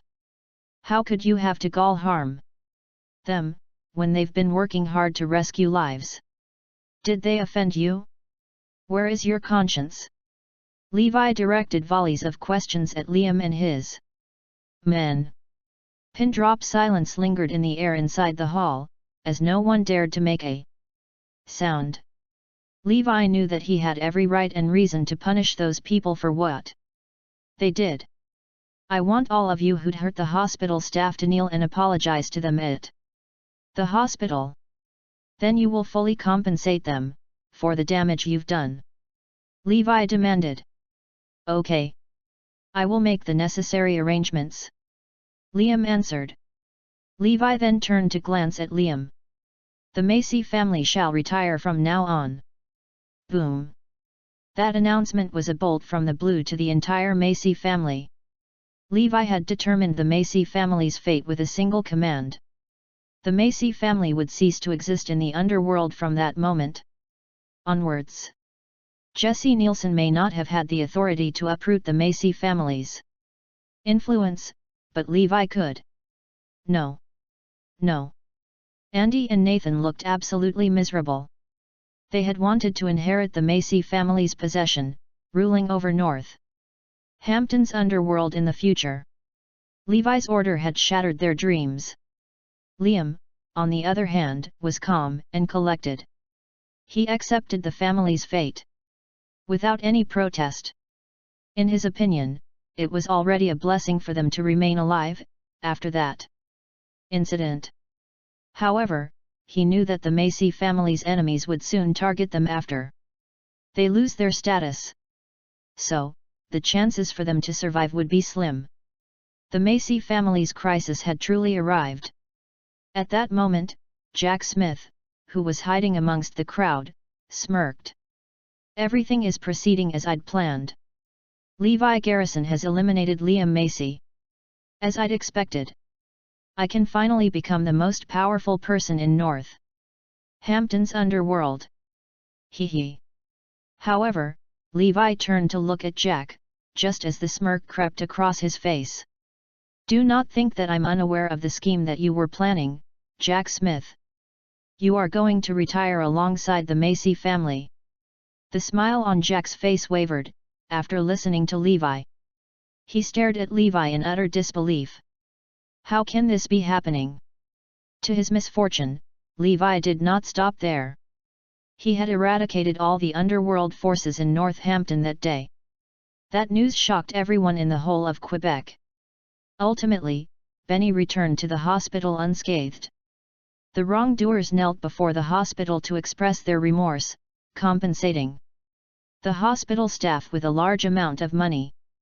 Soon after, all of them were detained. Nonetheless, the most important consequence following that incident was Liam Macy's downfall. However, the reason behind his downfall was a secret. To his dismay, members of the Gonzalez family and the Northampton Chamber of Commerce understood that the turn of events was due to the God of War's interference. Liam Macy had truly offended someone he should not have. Caitlin stayed at home to recuperate after she had suffered that terrible injury. She felt relieved after knowing of the wrongdoer's willingness to compensate and apologize. Caitlin turned to look at Levi and Aaron seated beside her bed. Then she muttered coldly, "The two of you are spineless men. No one would have dared to bully me if you were slightly capable." Levi knew that his mother-in-law was merely venting out her anger. I can't imagine that some thugs would dare to barge into the hospital, hitting innocent passers-by, even with my status as the God of War. Levi arranged for a few bodyguards to protect Benny at all times. After that incident. He did not want to risk Benny's safety anymore. Things stayed normal, as life went on afterward. Soon enough, one day, Iris received a piece of news. There was a problem with Morris Group's product. Their medical apparatus had caused a patient's death, while the patient was receiving treatment in a clinical setting. The authorities had investigated the issue and determined that the apparatus was the cause of the sudden death. Morris Group's medical devices were deemed to be faulty. That's impossible. All of our products were subjected to stringent quality control tests. There should not be such an issue. Isaiah was astounded. Iris sighed, perhaps someone is trying to frame us. It is not surprising for us to be targeted by business competitors since our products are monopolizing the market. Nonetheless, this is too much to cause a person's death. The Protector Chapter 316. The matter spread to the public before Iris had time to contain the news. The media and newspaper publishers swiftly reported Morris Group's error as a headline topic. The medical devices endorsed by the National Treasurer, Benny Quinton, were deemed defective. Use of the medical devices in a clinical setting had resulted in the death of a patient. That news became an instant sensation that spread all over Arudaya. Benny's appointment as Morris Group's ambassador had boosted Morris Group's reputation and sales to the top in the business field. The company's market value increased steeply as well.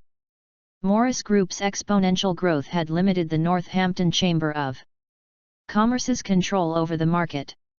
Unexpectedly, a disaster occurred just after a few days of success. A patient's death was a taboo in the medical field. Unfortunately, Morris Group had to face the predicament. At 8 o'clock in the morning, Quebec's Department of Business and Management, Department of Work Safety, Consumers Association, Department of Commerce, Department of Commercial Products Quality Assurance, and State Police Department joined forces to investigate that matter. They halted Morris Group's factory production and operations at once. All 6 departments had assigned a special task force to Morris Group, temporarily suspending Morris Group's business license. The entire organization that was running smoothly before had collapsed, all of a sudden. Iris and the other executives were discussing ways to deal with the issue when a group of people marched up to the meeting room. The door to the meeting room was forcefully pushed open. "Can I meet with the person in charge in this place? We are from the Special Task Force established by the 6 main departments in Quebec. We are tasked with the investigation of the grave error found in your company's products." The man leading the group of people was Keith York, the deputy director of the Quebec Police Department. He was nicknamed Justice Keith, for his righteous personality. No one expected a special task force to be established with the sole purpose of handling that matter. So, it was clear to see the impact of the flaw in Morris Group's medical apparatus. Iris stood up frightfully and explained, "I am the vice president of Morris Group. Iris Annabelle. I am the person in charge for now." Keith introduced himself in a cold tone, "I am the captain of this special task force, Keith York. Request for your company's president and chairman of the board to show themselves at once." This. Iris was caught in a difficult position. All the other executives were exchanging glances, one amongst the other. Because even the majority of them had never seen Morris Group's big boss. Their president, Neil Rhodes, was not frequently seen in the company as well. "Mr. York, I am the main handler of Morris Group at the moment. You can speak to me directly if there's anything urgent," Iris relayed. Keith sneered, "A vice president is running the entire company? Maybe Morris Group's faulty internal management is to blame for this flaw in the company's production. I am now suspecting Morris Group's owner to be on the run after committing a crime." "No, that's not it," Iris hurriedly shook her head. Okay. Then why don't you tell me what's going on? Keith stared at her. Iris did not know how to describe Morris Group's management style. Because their big boss and president, Neil Rhodes, were extraordinary men. So, you can't tell me anything. Keith jeered at Iris. I hereby announce all ongoing processes in Morris Group to be halted and every member of the company to be subjected to inquiry. The employees related to the production department will undergo rigorous questioning. The police will now begin to inspect Morris Group. Anyone who is involved in this fatal incident will be severely punished. All members of the company's upper management were anxious after listening to Keith's speech. If the police can prove Morris Group's negligence in this matter, the company will meet its downfall, and all of us, executives, will certainly face time in prison. Iris and her colleagues defended themselves. I hope you will uncover the truth. Mr. York. There is absolutely nothing wrong with our products. We'd even received multiple certifications from the Quality Control Department. Moreover, we even have Mr. Quinton to guarantee our products' quality. There must be someone out there who's trying to frame us. The Protector Chapter 317. Is that so? But are you able to guarantee the quality of every item produced by your company? From what I've heard, Morris Group has been rushing the production's progress lately. Other manufacturers took half a year to produce a similar machine, while Morris Group's production used less than a month. I can't help but feel suspicious about your manufacturing speed. Indeed, Mr. Quinton is your company's ambassador. No one will dare to question the product's quality because of Mr. Quinton's prestige. In that case, did you manipulate his honorable reputation to bypass the quality control processes? Iris was rendered speechless, as she could not refute Keith's suspicions. At that moment, the people from Northampton Commercial Crime Investigation Section arrived as well. Who's the person in charge here? We've received an anonymous report that Morris Group plagiarized the Northampton Chamber of Commerce's core technology. We have discovered this report to be truthful, after a series of investigations. Morris Group's products are almost identical to the Chamber's. But the Chamber has been producing these products for years. Boom! Everyone was stunned after listening to the false accusation. The Northampton Chamber of Commerce had filed a complaint against Morris Group for plagiarism when they were the ones who had committed the crime. Keith smiled after hearing that statement. No wonder there is an error with the medical apparatus. You'd plagiarized the core technology from another source, but had failed to produce products with the same quality. Yet, that must be it. The medical apparatus must be flawed because of that. Members of the Special Task Force jeered at Iris and her colleagues. All the media began publishing news related to that topic. The authorities have proven Morris Group to have plagiarized the Northampton Chamber of Commerce's core technology. Plagiarism is the primary cause of the fatal incident. Netizens flooded the internet with angry comments after the news was spread to the public. Morris Group's market value plummeted. A huge crisis befell the company, as they faced the risk of bankruptcy. That was not the full extent of the impact of that incident, because even Benny was dragged into the mess. Some media sources released information of Benny receiving a huge amount of ambassador fees from Morris Group. They estimated the sum to be close to 300 million. The media rebuked Benny for his lack of professionalism and unethical personality, to guarantee the quality of Morris Group's products even when he was in the know of their products' subpar quality. Some even referred to Benny as a hypocrite. Meanwhile, Morris Group's trouble continued to snowball. The police officers arrived after being summoned by Keith. Iris Annabelle, Isaiah Wade. The majority of Morris Group's executives were brought away by the police. The severity of that incident was as clear as day. At that moment, in City First Hospital, Benny was treating patients as usual in the clinic, while Caitlin helped him out as his assistant. Right then, a commotion erupted in the hallway. "What's going on?" Benny frowned. He was not afraid for his safety, as Levi had arranged for skilled bodyguards to protect him. A few patients' family members rushed into the office swiftly after. "You're an unethical doctor, Benny Quinton. How can you live such an unethical life? How can you spend the 300 million without any guilt or remorse? Don't you feel sorry for killing your patients?" They pointed at Benny and reprimanded. "You're a beast, Benny Quinton. You're the worst doctor in Arudaya. That's right. You do not deserve to wear that white coat. All of you are terrible human beings." The family members were agitated. They would have physically harmed Benny if the other doctors and nurses did not stop them. "Boo-hoo, you died for no reason, my hubby. Your sickness was not severe in the first place."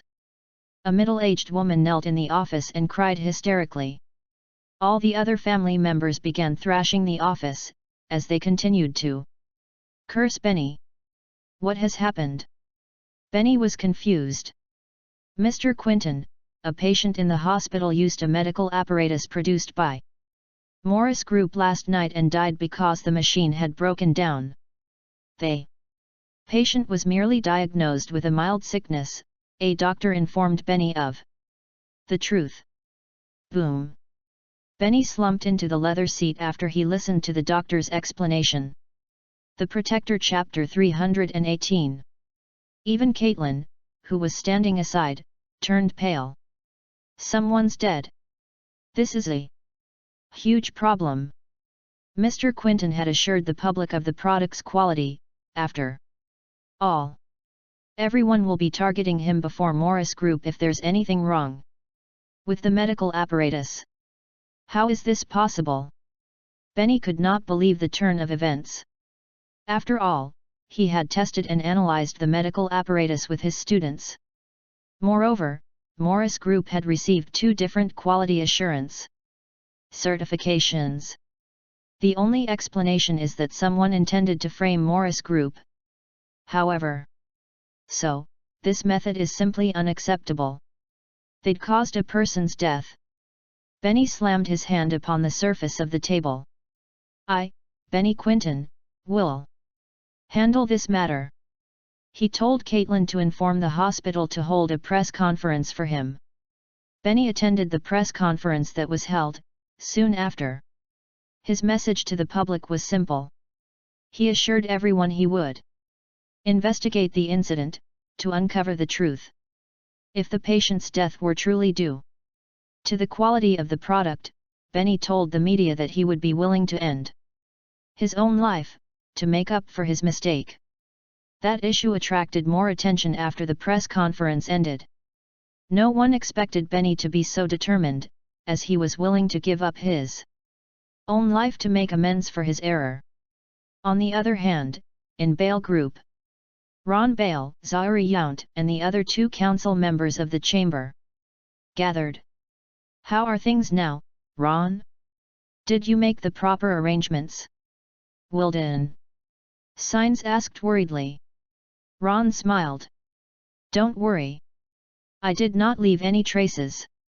My men had destroyed the surveillance footage in the hospital when we'd secretly changed the medical apparatus. Even the police will never recover the footage with their technology." "Does that mean that Morris Group will face their demise with utmost certainty this time?" Zahiri was ecstatic. "That's right. Morris Group is doomed. Moreover, the special task force assigned to investigate the matter is unmerciful in carrying out their duties. No one can help Morris Group this time, regardless of the support that they have. I know about this. Even Mr. Nielsen can only keep himself updated with the Investigation progress. He does not have the authority to interfere. Everyone laughed. Ron's eyes gleamed with malicious intent. Although we hate that old fool, Benny Quinton, we do have to thank him. It is because of his prominent reputation that it caused Morris Group's flaw to be magnified and disseminated by the public. This matter has become so critical that even Mr. Nielsen cannot intervene. Humph. That's what he gets for deciding to help Morris Group publicize their products. Benny Quinton is just a hypocrite. He's acting high and mighty, but who knows how much money he had received from Morris Group in secret. Wilden and Zahari sneered. Not only did we manage to eliminate Morris Group this time, but we'd also increased our sales by a large margin. So what if our products are more expensive? The consumers will still pick us because our products are safer to use. He he he. The group of cunning men smirked. They were truly evil and unprincipled businessmen who prioritized their own benefit, above all. They did not care about sacrificing others to satisfy their greed. Ron and his friends could not care less about the patient who had passed away in the hospital. They had not even felt sorry for his death. They could remain nonchalant because they were already numb from committing similar crimes, one too many times. Sacrificing innocent people to achieve their goals had become a norm to those members of the chamber. The public was urging for Morris Group to disband and for authorities to detain the owner of the corporation. The reason was that Morris Group's boss had yet to show himself since the beginning of that incident. Iris was the highest-ranking executive to address the public thus far. Aside from Morris Group, Zoe's newly established company was facing a difficult time as well. Her new company would dissolve, following Morris Group's disbandment. Coincidentally, Zoe was discussing a possible collaboration with a foreign enterprise from Kira. At that moment, the potential partnership would fall apart if Morris Group succumbed to the plight.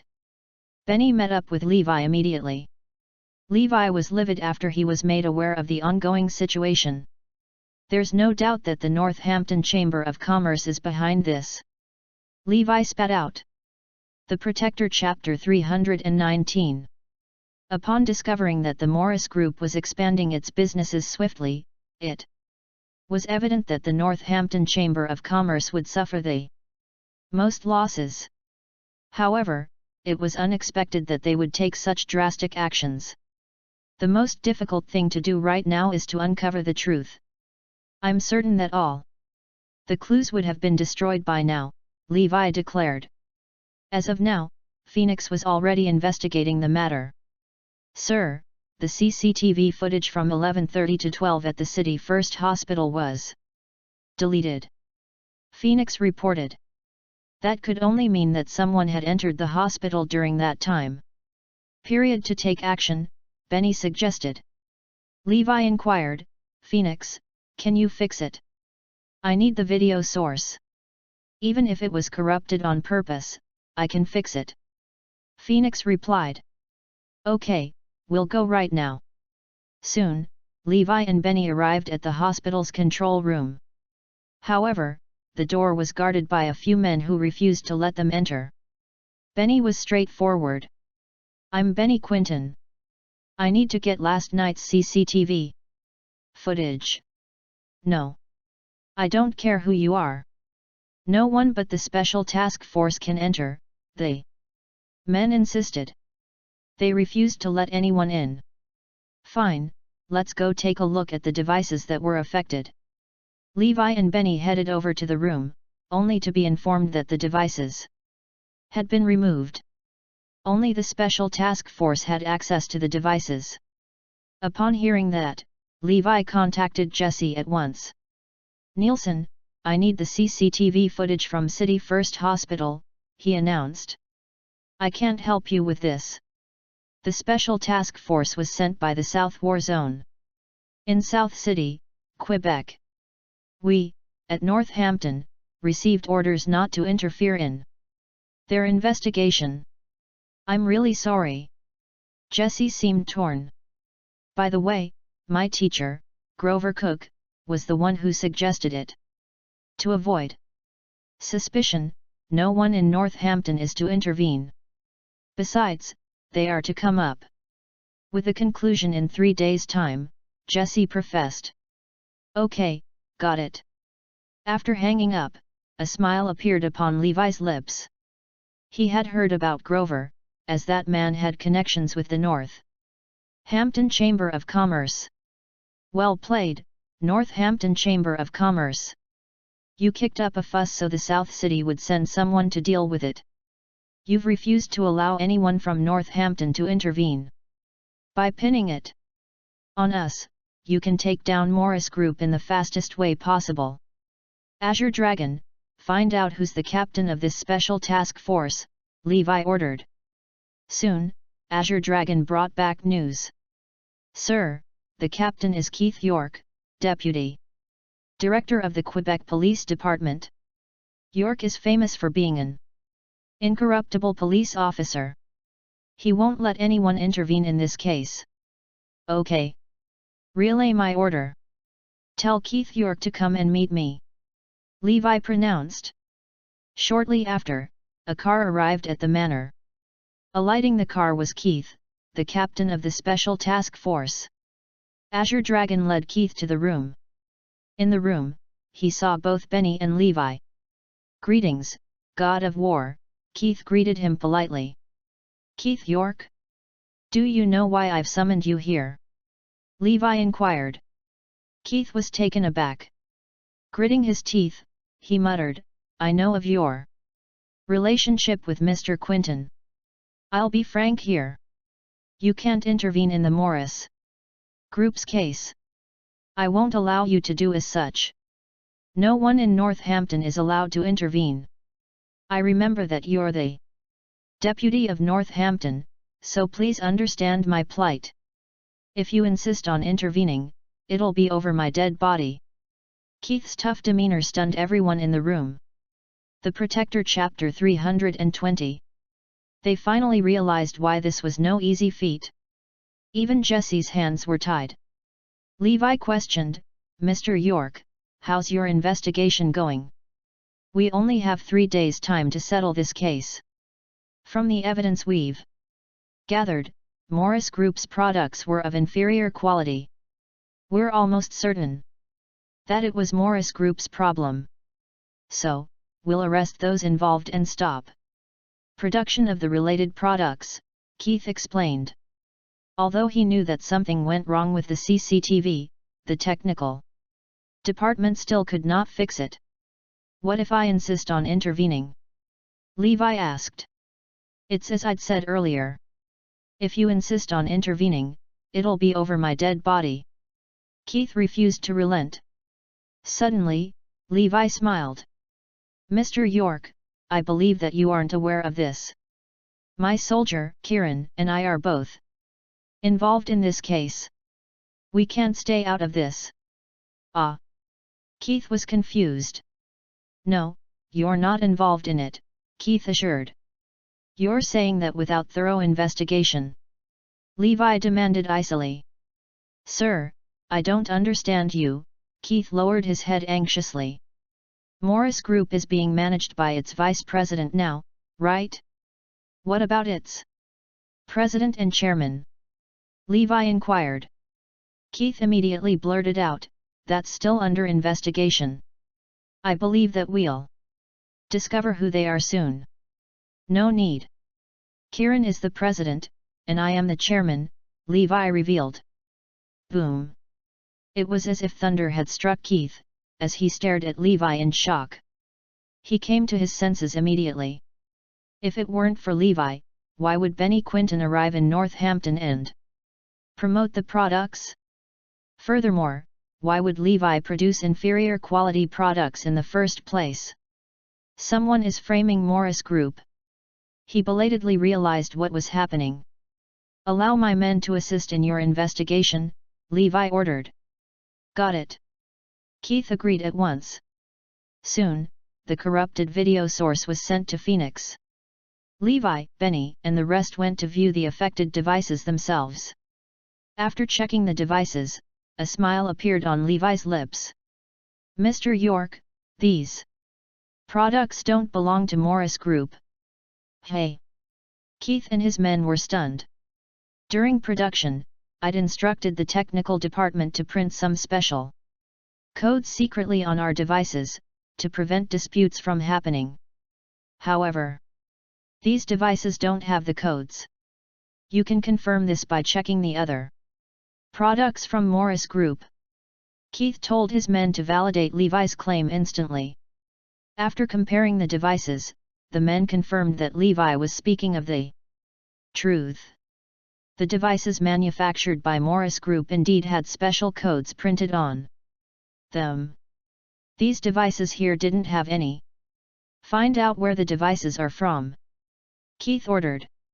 Meanwhile, Phoenix quickly recovered the CCTV footage. Upon watching the video, everyone was shocked. Indeed, someone had switched the medical device. They were framed. "Find out who's the man in the video." Keith flew into a howling rage. He was an impartial, being a mere police officer. If not for Levi's assistance, he would have certainly dealt with the case wrongly. Hence, he blew his top.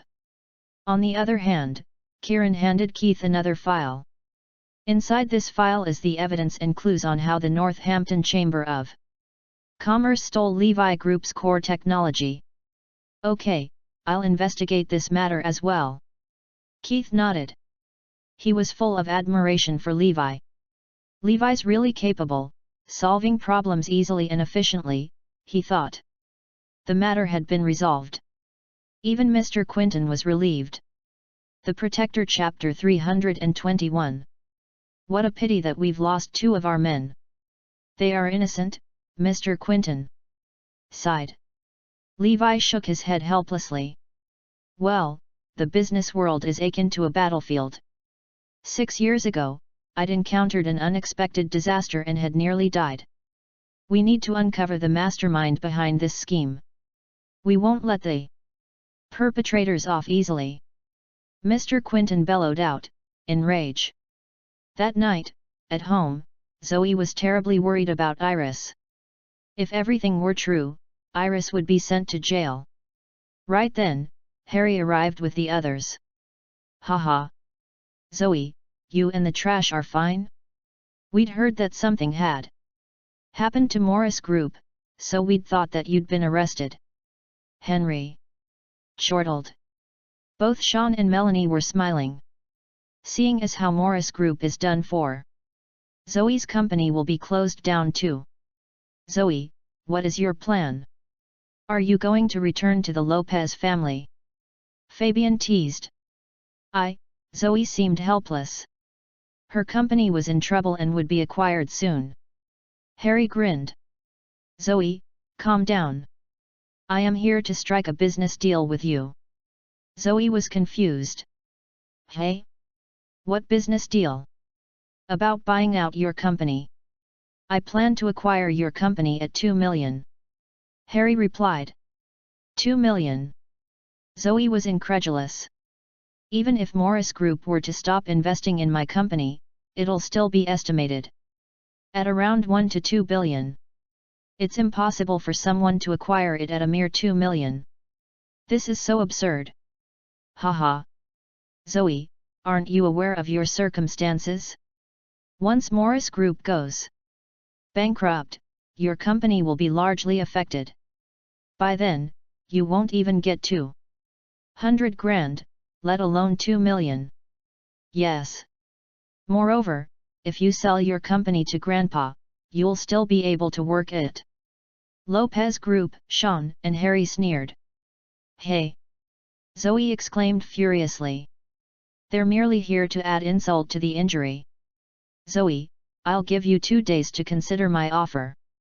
Don't delay it any further, or you'll be sure to receive less than 2 million. Besides, I've also heard that you're striking a deal with a company in Kyria. Let me handle that, all right?" Harry offered icily. After the Lopez family took their departure, Levi consoled Zoe, "Don't worry, honey. Everything will be fine." 3 days passed in a flash, and the special task force was about to announce the results of their investigation the next day. That same night, Ron, Zari, and Wilden were celebrating at the club. "Haha. I've heard that Keith refused to allow anyone to see the evidence," Ron chuckled. "Yes. Keith's an incorruptible police officer. He wouldn't allow anyone to interfere with his decision. We just have to wait for the results to be announced tomorrow. By then, Morris Group and their upgraded technology will belong to us." "Ha ha ha," Zari was so excited that he was about to sing out loud. He placed his arms around Wilden's shoulders and started singing along with him. Bang! Momentarily, someone kicked the door to their VIP room open. Over a dozen police officers rushed into the room. Ron and the other men were stunned. Someone stepped into the room, flanked by the surrounding men. He took out his ID and announced, "Keith York, Captain of the Special Task Force." "What? Keith York?" Immediately, Ron and the others turned pale. The Protector Chapter 322. "Mr. York, your reputation precedes you." Ron and the others smiled in greeting. They had no idea why Keith had showed up so abruptly. "How can you still be in the mood to sing? Don't you know of the trouble you're in?" Keith scoffed. "Ah? Trouble? What trouble?" Ron and the others inquired in shock. "You are all arrested," Keith announced as his expression darkened. His colleague showed them the arrest warrant. "Hey? What? We're arrested?" Ron and his friends asked incredulously. Unfortunately, the CCTV footage was recovered by an expert. "We've found the culprit, and he's given us your names." Keith laughed coldly. Boom! They were so stunned and almost passed out. The next day, everyone waited eagerly for the results to be announced. However, the results shocked them. It was now apparent. The 4 council members of the Northampton Chamber of Commerce were the ones who had framed Morris Group. All the culprits were arrested and sentenced. Morris Group's innocence was proved, and everyone was happy about it. The group even compensated the victims' families with money, receiving public praise. Benny was glad by how the matter was resolved. He admired how Levi had dealt with the matter. He was impressed by his attitude. The Lopez family was dumbfounded. They wanted to buy out Zoe's new company for $2 million, but Morris Group had emerged unscathed in the end. After that incident, many hospitals released the results of their clinical trials regarding Morris Group's medical devices. In conclusion, the devices were of outstanding quality and performed better than the previous versions of the device. Soon, Morris Group's business resumed with its regular activity. This time, the Northampton Chamber of Commerce suffered heavy losses. Their market value dropped by at least $10 billion. The 4 noble families could do nothing but watch, as their losses increased. Their only hope was the god of war. The Northampton Warzone's Commander-in-Chief's appointment ceremony was about to happen soon. It was said that the Commander-in-Chief, Percy Covington, was about to arrive in Northampton. Eric and the others were excited. Even the Gonzalez family, who was the wealthiest family around, was eager for that day to arrive. Meanwhile, Andy brought good news to the Gonzalez family. Una and her cousins were allowed to join the ceremony. Of course they were elated when they had learnt of the news. The young ladies and gentlemen of the upper-class society took events like this seriously. To them, this was a great opportunity to raise their social status and brag about how they were invited to such an event. Haha! Now that the Northampton Chamber of Commerce is weakened, I only have to bootlick the god of war to gain control over it, Sooner or later, Winston announced, utterly delighted. Sir, a Mr. Park Gachung from the KPI Corporation in Korea is here to see you, the housekeeper came to inform Winston. Okay, let him in. Winston had plenty of partnerships with companies in Korea, and KPI Corporation was something he had considered trivial. Nonetheless, he was in a good mood today, so he agreed to see the man. Soon, Park Gachung entered the hall. His request was simple. He was going to develop his business in Northampton. So he came to curry Winston's favor. The most interesting thing was that Park Gachung KPI Corporation was the company from Korea that Zoe was going to collaborate with. I know your teacher well. I'll provide you help, wherever it is needed. Upon Winston's agreement, Park Gachung was ecstatic. The wealthiest man's promise meant that he could gain a firm foothold in Northampton. The next day, Levi was in his office when he received Zoe's call. Levi, I'm in the middle of a discussion. Abigail needs some business data for her internship. Can you help me deliver it to her? Zoe asked. The Protector Chapter 323. She was currently discussing a collaboration with KPI Corporation from Korea. Okay, I'll send it over to her. After receiving the data, Levi headed to the University of Northampton. It took him a while to find Abigail. Levi handed the file to Abigail and was about to leave when she stopped him. Levi, you haven't had lunch yet, right? Abigail asked. Of course. I came to deliver the file to you, Levi responded. Come, I'll buy you a meal. Shall we eat at the canteen? Abigail gazed at Levi expectantly. Levi could sense his stomach grumbling upon hearing Abigail's suggestion. He had not had a meal in his alma mater for years. Okay, let's go to the canteen. Let's go. Abigail held Levi's arm as they walked in the campus. Levi did not think much about it, as she used to do the same thing when Zoe was accompanying them. He merely thought of her as a young girl. However, the other students did not think that way. Abigail was popular in the university as she was pretty. She had been single since she had arrived, and many students were curious as to when she would get a boyfriend. Today, an unusual scenario appeared before their eyes. The pretty Abigail was holding a man's arm in public. Everyone who had witnessed that was stunned. It was definitely shocking news. Even though the man seemed to be older than her, he was good in every way. At once, everyone was certain that he was Abigail's boyfriend. Soon, the news of Abigail's boyfriend spread quickly throughout the campus. Levi sensed that everyone was staring at him strangely, while Abigail was smirking silently. She wanted to fool others into thinking that Levi was her boyfriend. As she inched closer to Levi, her pursuers were about to slam their tables in rage. I never knew that Abigail liked older men, the young men exclaimed in anger. Finally, Abigail and Levi reached the canteen. Levi chose a table which was at a corner, but everyone could not peel their eyes away from him. When Abigail arrived with the dishes on a serving tray, Levi was exasperated. Turns out you're quite popular on campus, hey? Of course. I'm one of the prettiest students in campus. Abigail leaned closer to Levi and asked in a low voice, Levi, everyone thinks that you're my boyfriend. What should I do? I'll never get a boyfriend if this happens. Levi grinned. Not a problem.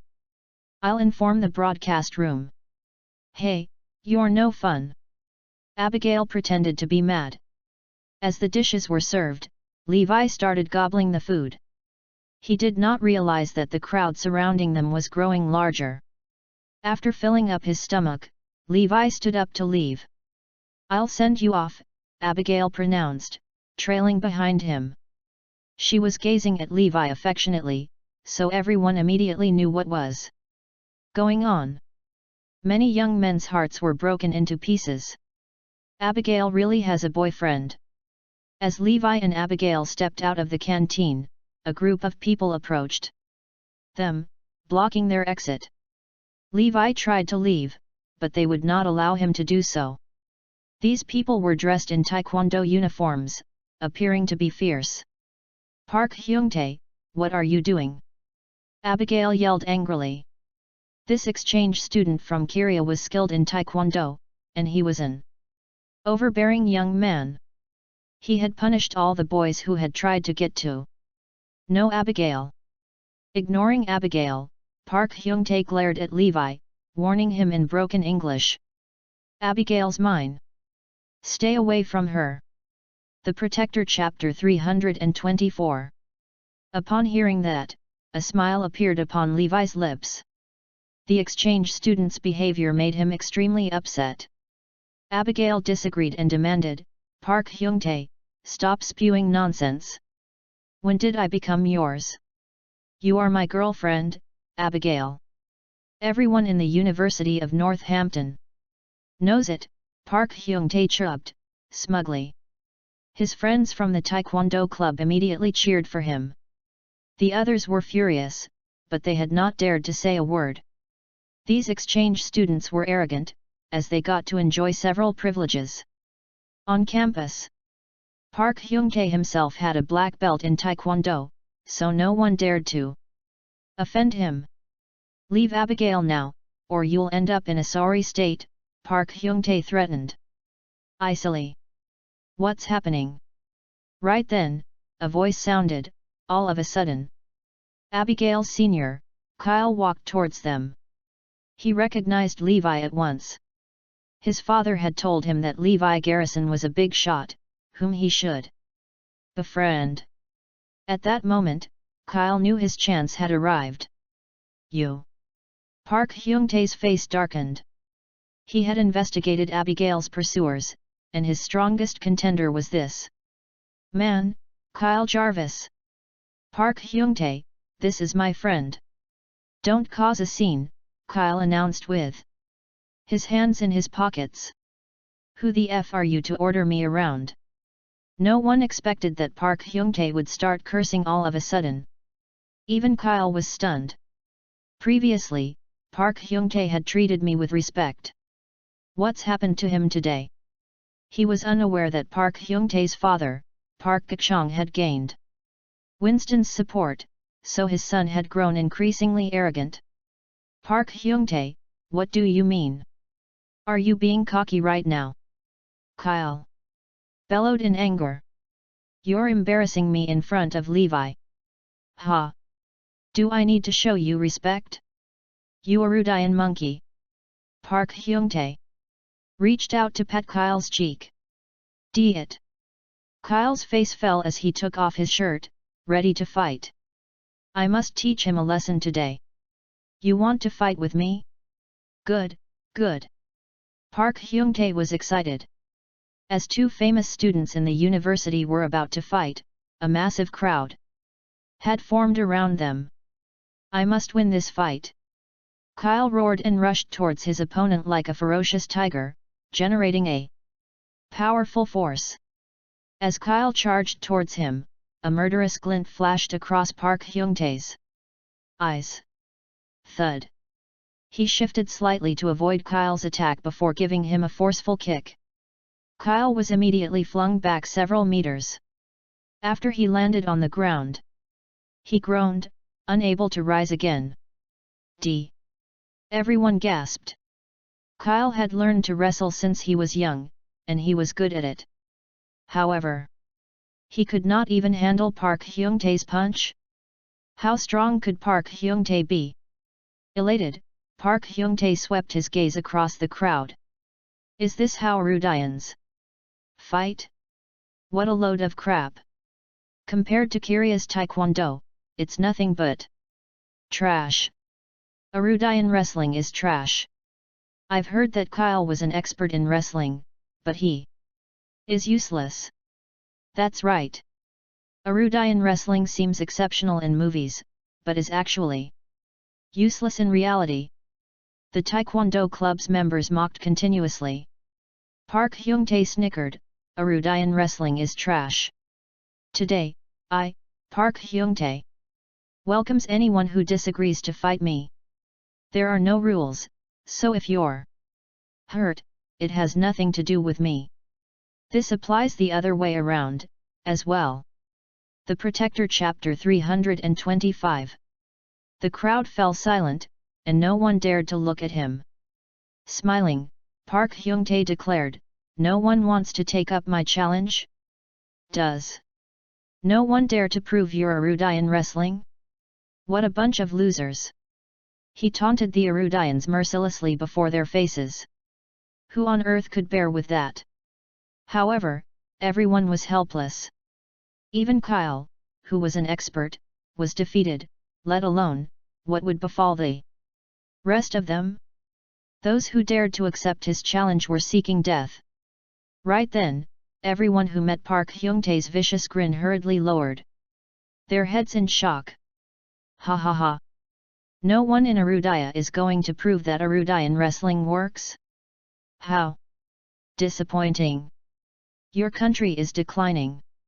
To show off in front of Abigail, Park Hyung-tae had blatantly provoked the entire country.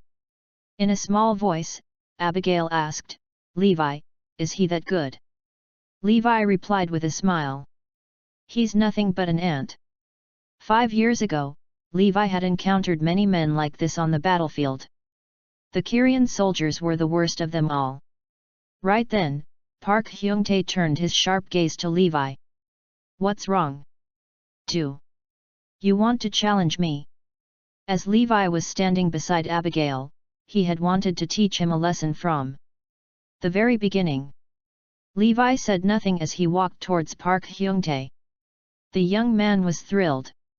"Haha! Great! Finally, someone is willing to challenge me." As he stared at Levi, who was making his way over dozens of ways to torture, Levi appeared in his mind. "Soon, I'll show Abigail what a real man is like." In a blink of an eye, Levi was less than 5 meters away from Park Hyung-tae. Levi extended his right fist. "Trash! What an idiot!" Park Hyung-tae scoffed. To him, Levi's punch was full of flaws. He reached out to block the punch instinctively. However, the moment he touched Levi, his expression changed drastically. Levi's fist was faster than he had expected and was growing bigger in his eyes. Thud! The forceful punch landed on Park Hyung-rae's face as he flew back like a broken puppet. A gush of blood flew through the air, along with several of his teeth. The punch threw him dozens of meters away. Park Hyung-tae crashed through 2 trees before he finally collapsed to the ground. "Ugh!" Park Hyung-tae yelled in agony, as he rolled on the ground in pain. "Young man, you can't insult Erudian wrestling," Levi reprimanded him before leaving with Abigail. Silence ensued. No one had expected that the devil incarnate, Park Hyung-tae, would end up in such a situation. Levi had simply punched him once, but he had ended up badly hurt. Now, it seemed like Taekwondo was trashed instead. The news spread like wildfire. Right then, in Zoe's new company at Union Square, Zoe was discussing her collaboration with Park Gakchong. After gaining a foothold in Northampton, Park Gakchong surveyed the market. Before realizing that Zoe's company had huge potential and would be the perfect partner for him. At this moment, he received a phone call. "What? My son is in the hospital because someone has beaten him up." Park Gakchong's expression darkened. "Ah? Are you okay, Mr. Park?" Zoe inquired. "Ms. Lopez, I have to go. My son has been beaten up, and he's in the hospital right now. I need to go to him," Park Gakchong explained. "Let me come with you," Zoe responded, as their collaboration was extremely important to her. "Sure." They soon arrived at the hospital. "Who did this to you?"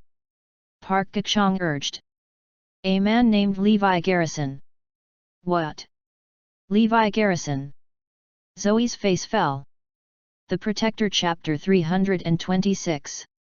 Park Gachong demanded, "Do you know him?" "He's my husband," Zoe answered honestly. "Ha! What a coincidence! Your husband did this to my son? How?" Park Gachong was furious.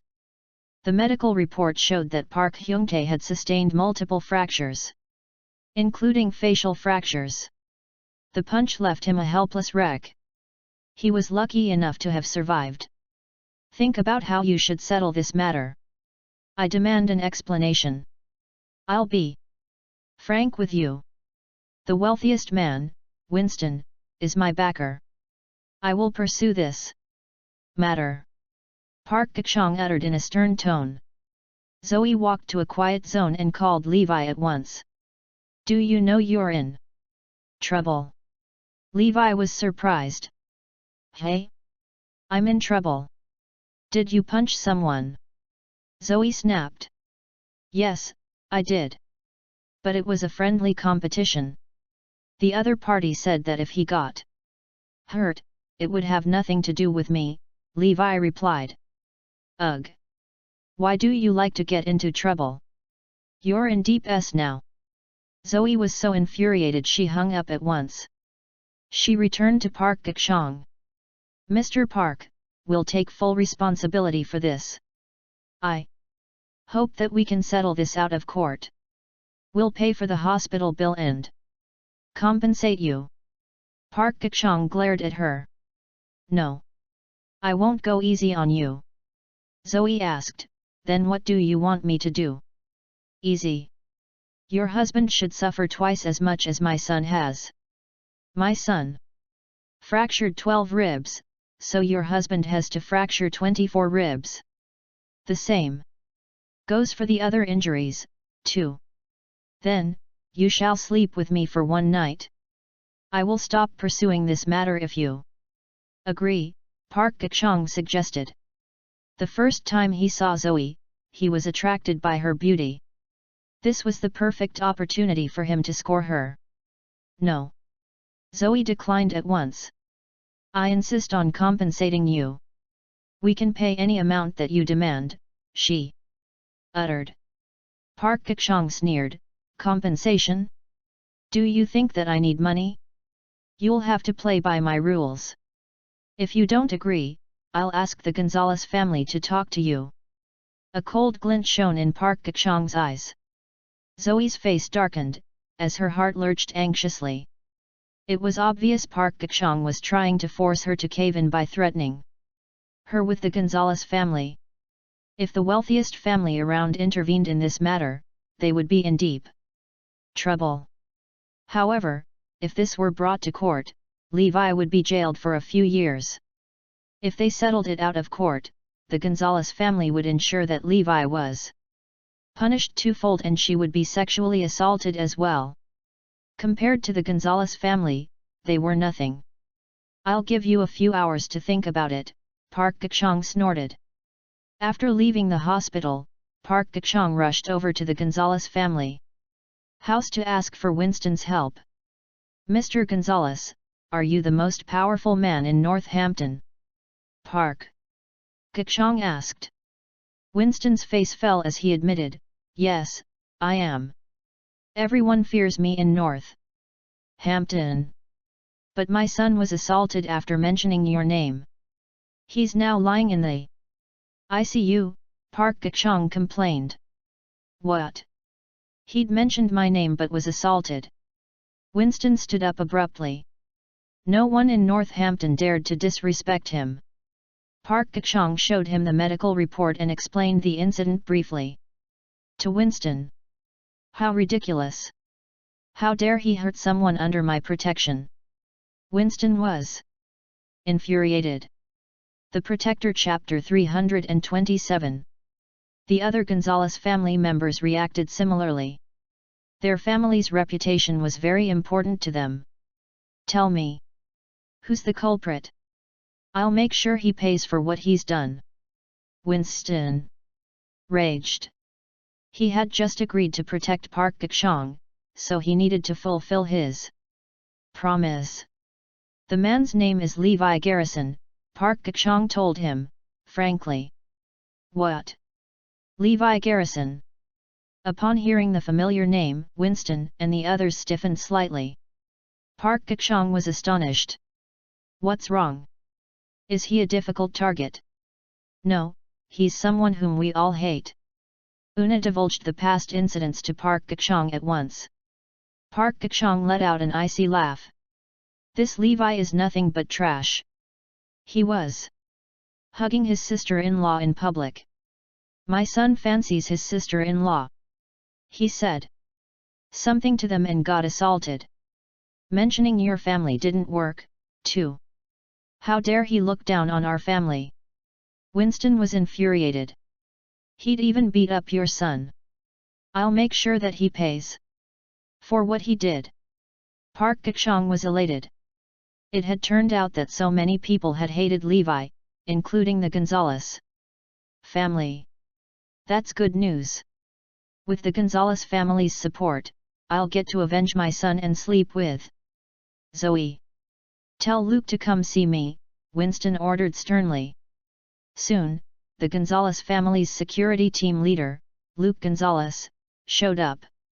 Luke was a retired mercenary, and he was a skilled fighter. He was known as the top fighter in Northampton. Even the god of war, Liam Macy's subordinates could not defeat him. Hence, Luke was Winston's trump card. Luke, accompany Mr. Park to meet Levi and tell him what he should do. Say it's Winston Gonzales' order. Winston announced.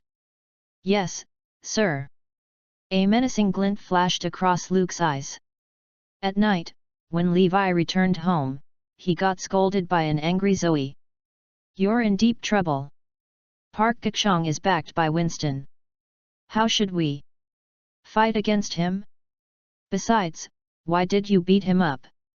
Are you crazy? Zoe roared. Zoe, you're wrong. Park Hyung-tae was the one who'd kicked up a fuss. He said it was a friendly competition and that if he got hurt, it would have nothing to do with us. Besides, he had also hurt my senior. Abigail explained to her. Yes, he might have said that, but it's different now because he's hurt. Zoe still appeared to be upset. Right then, someone knocked on the door. When the door was opened, they saw Park Gachong with Luke and his men. You're Zoe and Levi, right? I'm Luke Gonzales, here by the order of Mr. Gonzales.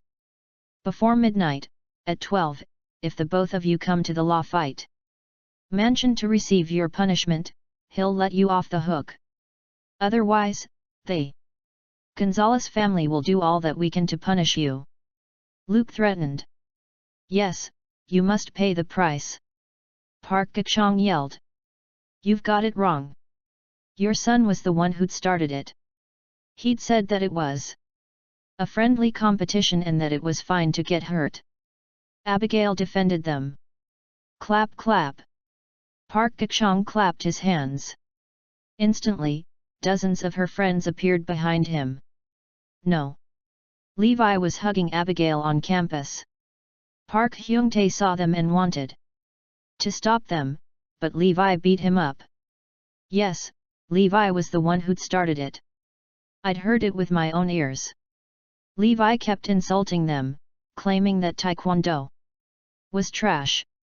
Abigail was stunned. How dare they twist the facts? The Protector Chapter 328. Nonsense. Park Hyung-tae started insulting Arudaya first. As Arudayans, where is your conscience? Did you forget how he'd insulted our country this morning? Abigail cried. These students stiffened, but swiftly retorted, Ha! Did he? No, he didn't. Park Hyung-tae is a kind person. How would he insult Arudaya? Yes, you have an affair with your brother-in-law and had beat him up because he'd caught you in the act. A repeated slander made others believe it. As so many people were condemning Levi and Abigail, even Zoe was embarrassed by their accusations. No. Park Hyung-tae hit Kyle first. We can ask Kyle to prove our innocence, Abigail suddenly suggested. At the same time, Kyle revealed himself. He was standing at the back of the crowd the whole time. Impossible.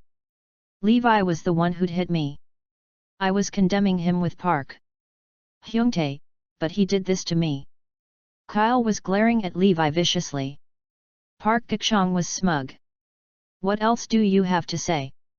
Levi and Abigail have to apologize. Levi must pay for what he's done. Kyle and the dozens of students shouted. It was as if Levi was in the wrong. Between the Gonzalez family and Levi, Kyle chose the Gonzalez family. Thunderstruck, they instantly understood what was going on. The Gonzalez family and Park Gakchong had arranged for everything to happen. No matter how wealthy Kyle's family was, he dared not go against the Gonzalez family. They pushed the blame to Abigail and Levi, using the Gonzalez family's influence to twist the truth. Levi felt chills spreading across his chest upon that sight. Where are their consciences? Back then, when Park Hyung-tae insulted Arudaya, everyone was involved. When I took action, they cheered for me. But now, they are turning their backs to me by framing me. Well, that's disappointing. Abigail knew why these students were willing to commit perjury. Besides the Gonzalez family and Park Gakchong's coercion, Park Hyung-tae was an exchange student, so they had no choice but to do so. If they offended the exchange students, they'd be ostracized by other students. As exchange students enjoyed a high status on campus. Right then, the Lopez family rushed over after hearing the news. Even Iris, who lived next door, arrived. After hearing the claims, they started hurling out accusations. I was right. Levi's nothing but a beast. He's harbored indecent thoughts for my sister-in-law, and now, he's involved with his other sister-in-law. He's even offended the Gonzalez family.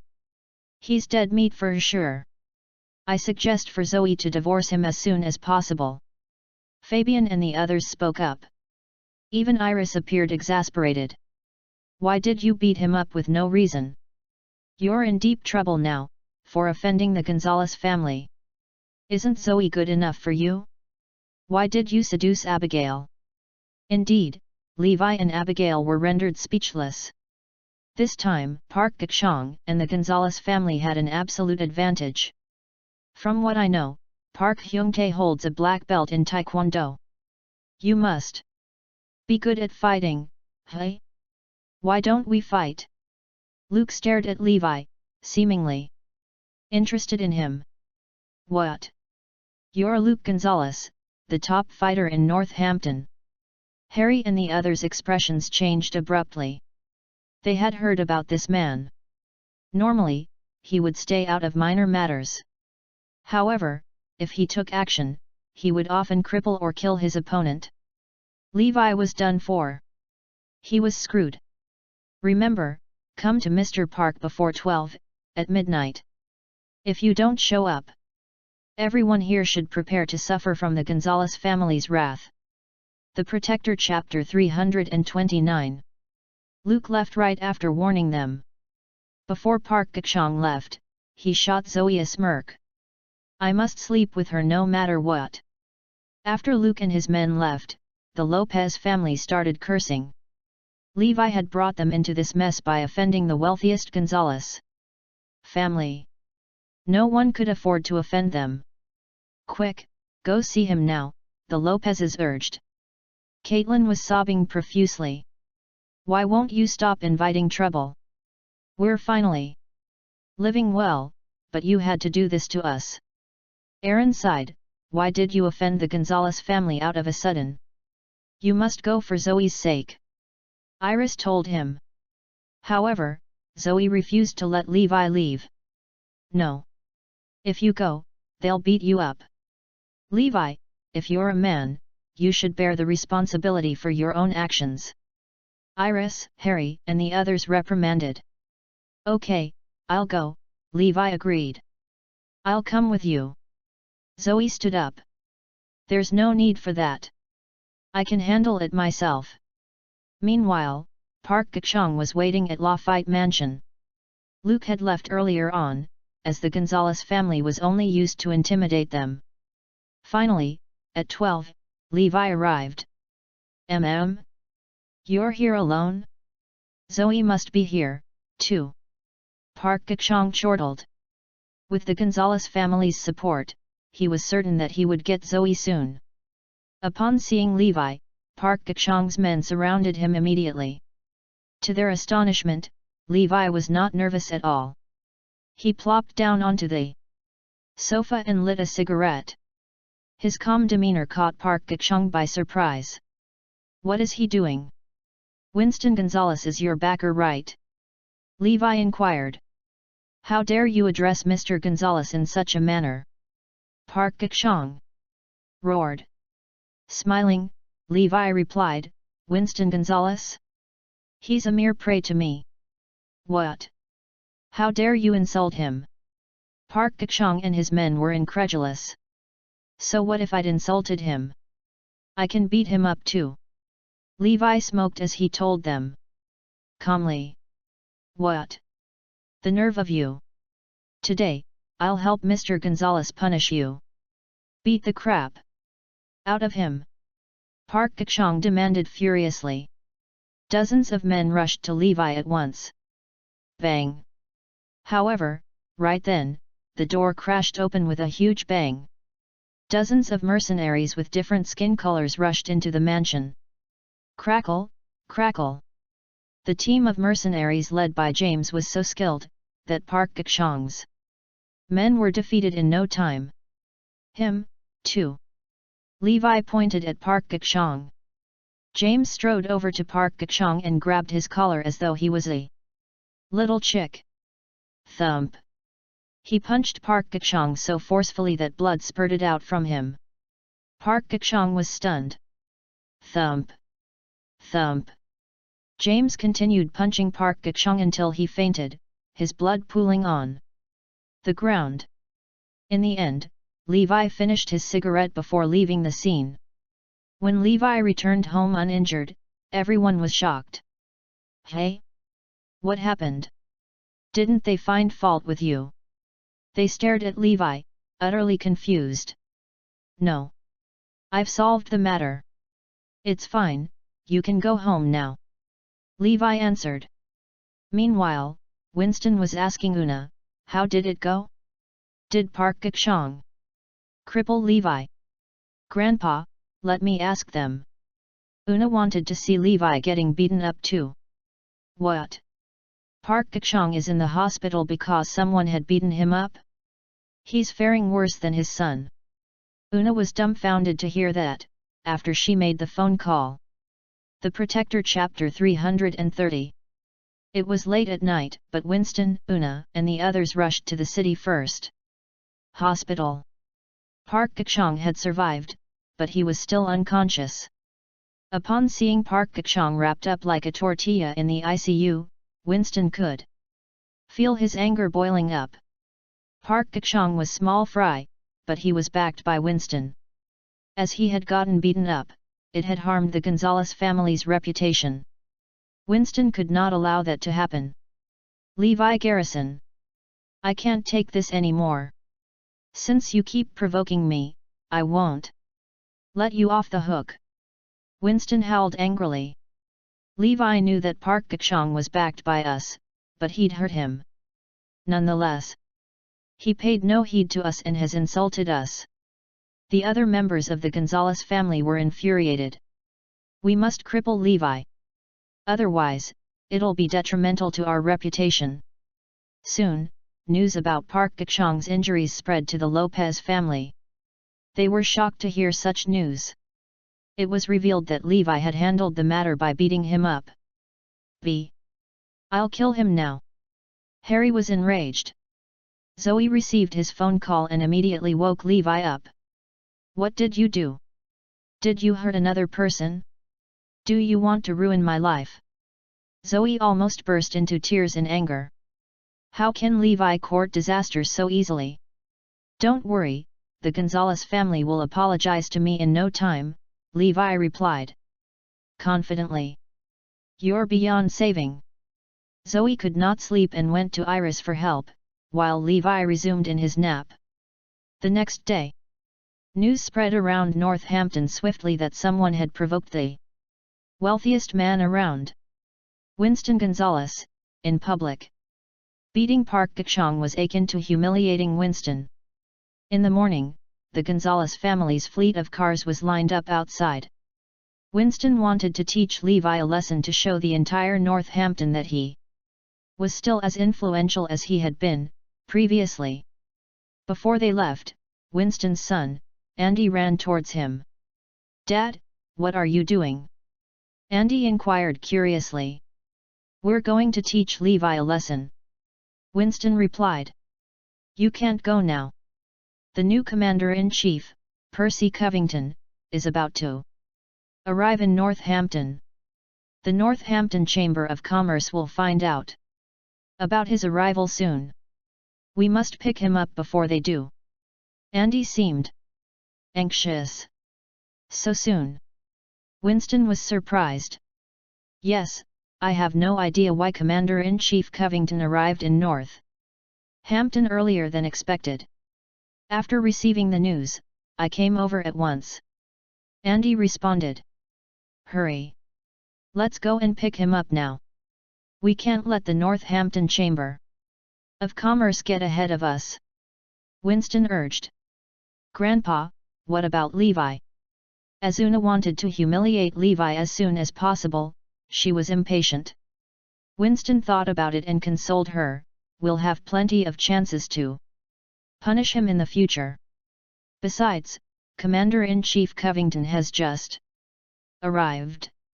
We shouldn't leave a poor impression on him now.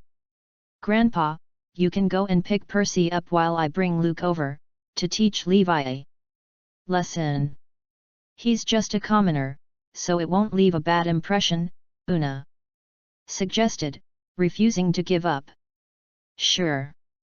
You can take care of Levi." Winston turned to order Luke, "Protect her well." Luke nodded. "Don't worry, sir. I'll be right by her side." Luke was confident that he could cripple an ordinary man like Levi in no time. He thought that he was overqualified for the job, actually. The Protector Chapter 331. "Let's go, Luke." After Winston had left, Una led Luke and his men to Levi. Soon, the Gonzalez family arrived at the airport. "Dad, this is Percy's personal trip. He took a commercial flight. I can't go to meet him, because even Xander won't be here," Andy professed. Winston grinned. "Don't worry, I'll handle this. Today, I'll bring Commander-in-Chief Covington." "No, Mr. Covington around." Percy's flight landed after a while. Once Winston and the others had spotted Percy, who was dressed in a plain outfit, they immediately went over to welcome him. "Hello, Mr. Covington. I'm Winston Gonzalez from Northampton. After hearing news of your arrival, I am here to welcome you," Winston smiled and greeted. Percy was taken aback. Greeting Winston in return, he spoke, "Mr. Gonzalez. I've heard of you. Mr. Covington, I was wondering if you'd come over to my place." Winston offered. Percy grinned and rejected his invitation. "Mr. Gonzalez, I am here in Northampton to visit my relative." "Sorry." Percy and the others were stunned. "Mr. Covington, you have a relative in Northampton?" "Yes, I regard him as my relative. He's the third most important person in my life. Other than my parents. He's given me a second chance in life, so he's a close relative to me." Percy chuckled. "Let me give you a ride." Percy was about to say no, but Winston hurriedly added, "Mr. Covington, please. Don't refuse." Others will find out about your arrival in Northampton and come to you. If you don't want them to disturb you, I can arrange for your trip to be a smooth one. On second thought, Percy realized that Winston was right. He could send him away, but others with the same intention would come to disturb him. Thank you, Mr. Gonzalez. In the end, Percy got into Winston's car. Where are you heading, Mr. Covington? Winston inquired. Bayview Garden, Percy answered with a smile. Indeed, he came to Northampton earlier so that he could meet Levi. If he arrived in Northampton just in time for his appointment ceremony, he would be busy with work. The reason he arrived earlier was so that he could spend some time with Levi. Bayview Garden? Sounds familiar, Winston mused. However, he thought little about it. Meanwhile, Una arrived with her convoy of cars. Hundreds of men alighted from the cars and strode towards Levi's house. Menacingly. Everyone who saw them hurriedly stayed out of their way, and the security guard had already disappeared. Zoe and Iris were next door, when the men had arrived. Zoe instinctively wanted to head out, but Iris stopped her from doing so. You can't go. The Gonzalez family sent these men, so Levi has to handle them himself. Iris urged. Thump, thump, thump. The Gonzalez family's security team knocked on the door continuously. Their incessant knocks woke Levi up. He came to the door, utterly annoyed. You're so noisy, he roared once he opened the door. How insolent! Levi Garrison, do you know what you've done wrong? Luke demanded. What did I do wrong? Levi retorted. You knew that Park Gachong was backed by the Gonzalez family, yet you'd harmed him repeatedly. Are you paying no heed to us? Una questioned angrily.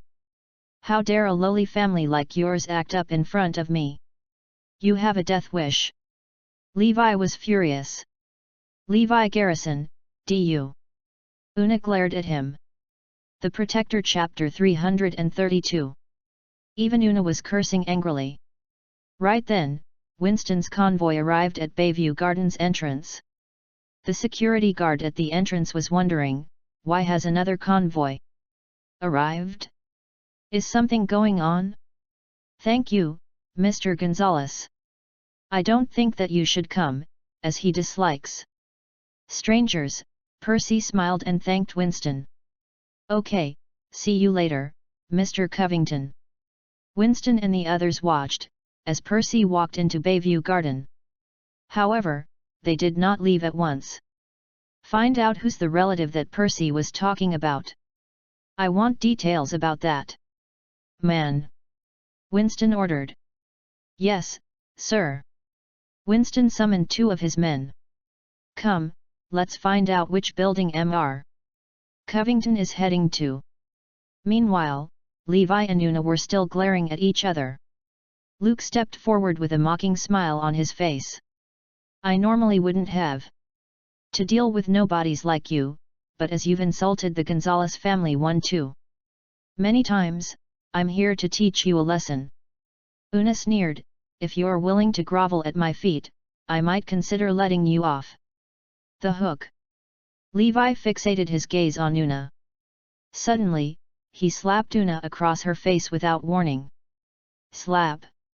That was a crisp and loud slap. Everyone who saw that happened was stunned. Let alone Una herself. As Una felt a stinging pain on her cheek, she belatedly realized that he had slapped her. You! How dare you slap me? Una held her cheek as she stared at Levi in disbelief. Luke, get him, she yelled in fury. Upon receiving her order, Luke took action at once. Boom! He struck his fist out, which was accompanied by a blast of air. The force generated from his punch caused everyone to take a step back. His punch was so powerful. It was no wonder that he was the top fighter in Northampton. Levi stood rooted to the spot as if he were dumbfounded, so Luke was certain that his powerful and swift punch would wound Levi badly. Thud. When Luke's punch was about to land on Levi's face, someone suddenly appeared in front of him and took his punch. Luke immediately sensed a powerful energy attacking him. He stumbled 6 steps back before he came to a stop. His gaze was filled with shock as he stared at Percy, standing right before him. Levi did not expect him to show up in person. Percy might have retired because of his injury, but he was still a skillful soldier. He was once a courageous soldier on the battlefield who had protected Erudaya. There were no wimps in the Iron Brigade. How dare you gather in public? Have you no respect for the law? Percy inquired icily. Una defended herself. Ha! The Gonzales family is the law in Northampton. You seem skillful. Do you want to work for us? We are going to beat this man up today. Get out of our way. Luke was still staring at Percy. It had been ages since he had encountered someone as skillful as him. I hate bullies, so I'll intervene in this matter today. Levi might be the god of war, but he would also intervene, even if Levi was an ordinary citizen. Do you want to die? Luke exclaimed in fury. Stop! When he was about to take action, someone reprimanded him. Everyone looked back to see Winston approaching them. Grandpa, I thought that you'd gone to pick Mr. Covington up from the airport? Why are you here? The Protector Chapter 333. Una was curious. Winston was close to exploding in anger. Fools! Commander-in-Chief Covington is standing right in front of you. Grandpa, we were about to teach Levi a lesson when this fool had showed up. Luke, deal with him. Una ordered.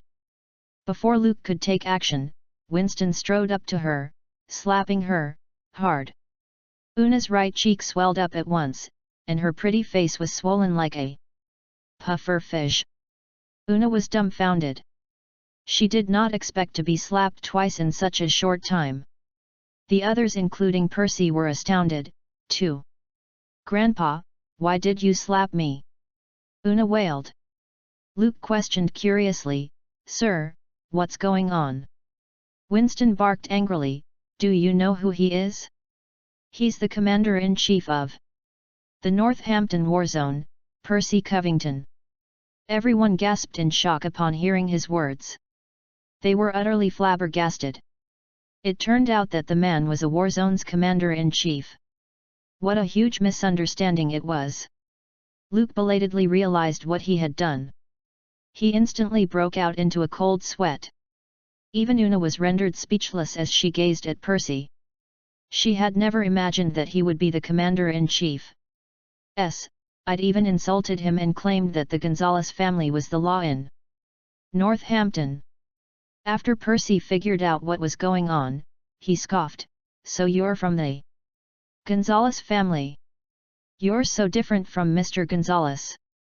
He's kind, yet you've acted like a tyrant, claiming that the Gonzales family was the law in Northampton. Even Winston was shocked by Percy's words. Commander-in-Chief Covington is holding us accountable. Commander-in-Chief Covington, the ignorant are not guilty. It was a slip of the tongue. Please don't take it to heart, Winston apologized at once. Yes, Commander-in-Chief Covington, we're sorry. Please forgive us. Una and the others hurriedly apologized. Luke was so frightened that he was about to grovel at Percy's feet. Ha! You should be apologizing to him instead of me. How dare you bring so many people to disturb him in the morning? Percy uttered in a wintry voice. Mr. Garrison, we're sorry for disturbing you. Let's call it even. Winston was a sly fox and hinted that he would stop finding fault with Levi over Park Gachong's matter. It was a show, for Percy's sake. Yes, yes. Park Gachong and his son deserve to be beaten up. Una chimed in. We're sorry, Mr. Garrison. Luke led his men to apologize to Levi. Upon seeing their actions, Percy nodded in satisfaction. This is much better. Mr. Gonzalez, I won't pursue this matter again. Think of it as me returning your favor, as you've given me a ride here, Percy announced. If we were elsewhere, these people should die, for insulting my god of war. Percy decided not to pursue the matter further as he did not want to make a big deal out of it. Winston seemed stumped. It will be hard to bootlick Covington after what has happened. I will bring these fools away. See you later, Commander-in-Chief Covington. Winston was about to leave with the others when someone spoke up. Wait. Did I tell you to leave? It was Levi. He was glowering at Winston and the others. The Protector Chapter 334. Percy won't pursue the matter, but I will. What? Winston and the others were incredulous. Percy allowed us to leave, but Levi won't? Is he a leech? Who does he think he is? How dare he provoke our family? You've disturbed me this early in the morning. Do you think I am an easy target? Levi uttered icily. Winston and the others remained indifferent, but Percy was terrified. He knew that Levi was mad.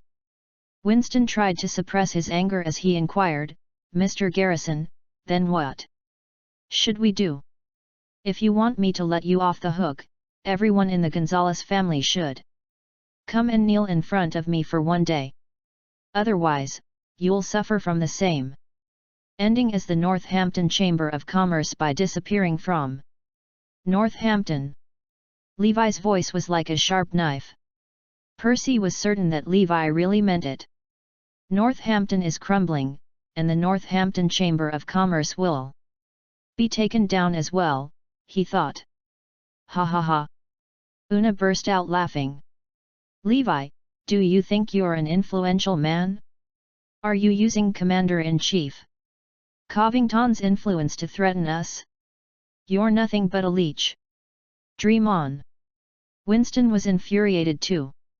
Commander-in-Chief Covington and us hold no grudges against each other. Don't use him to threaten us. Levi merely sneered, I've warned you the last time, but you'd refused to pay heed to my warning. Fine, go down together with the Northampton Chamber of Commerce. Levi's statement sent Winston and his men into fits of laughter. It turned out that Levi was an ambitious man who'd wanted to take down both the Gonzalez family and the Northampton Chamber of Commerce. Ha ha! What a joke! No one in Northampton can take down our family and the Northampton Chamber of Commerce. Not even Mr. Nielsen can do so. Yes, no one is capable enough of doing so. Winston and his entourage were full of pride. Messing with them was akin to messing with Northampton's foundation. Who was capable enough of doing so? Just wait and see how I'll deal with your family, Levi announced coldly. All right. We'll soon see about that, Winston and his entourage chortled. After bidding Percy goodbye, they left immediately. They were unafraid of Levi. Instead, they were afraid of offending Percy. God of War, I am here to see you. Percy gazed at Levi excitedly and he was about to kneel. 3 years ago, before he retired, if Levi had not saved him on the battlefield, he would have been dead by now. Levi was the one who had given him a new life. Covington, why are you here earlier than expected? Levi asked.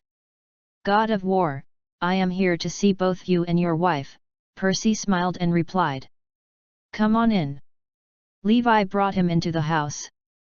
Meanwhile, Zoe's movements were still restricted by Iris. Why is it so quiet out there? Iris went to the window, but realized that everyone was gone. She ran out together with Zoe. Those people had already left. Is Levi in trouble? Zoe and Iris entered the house at once. The moment they entered the house, they were stunned by what they saw. Levi was talking to a stranger. Percy spotted Zoe and stood up at once.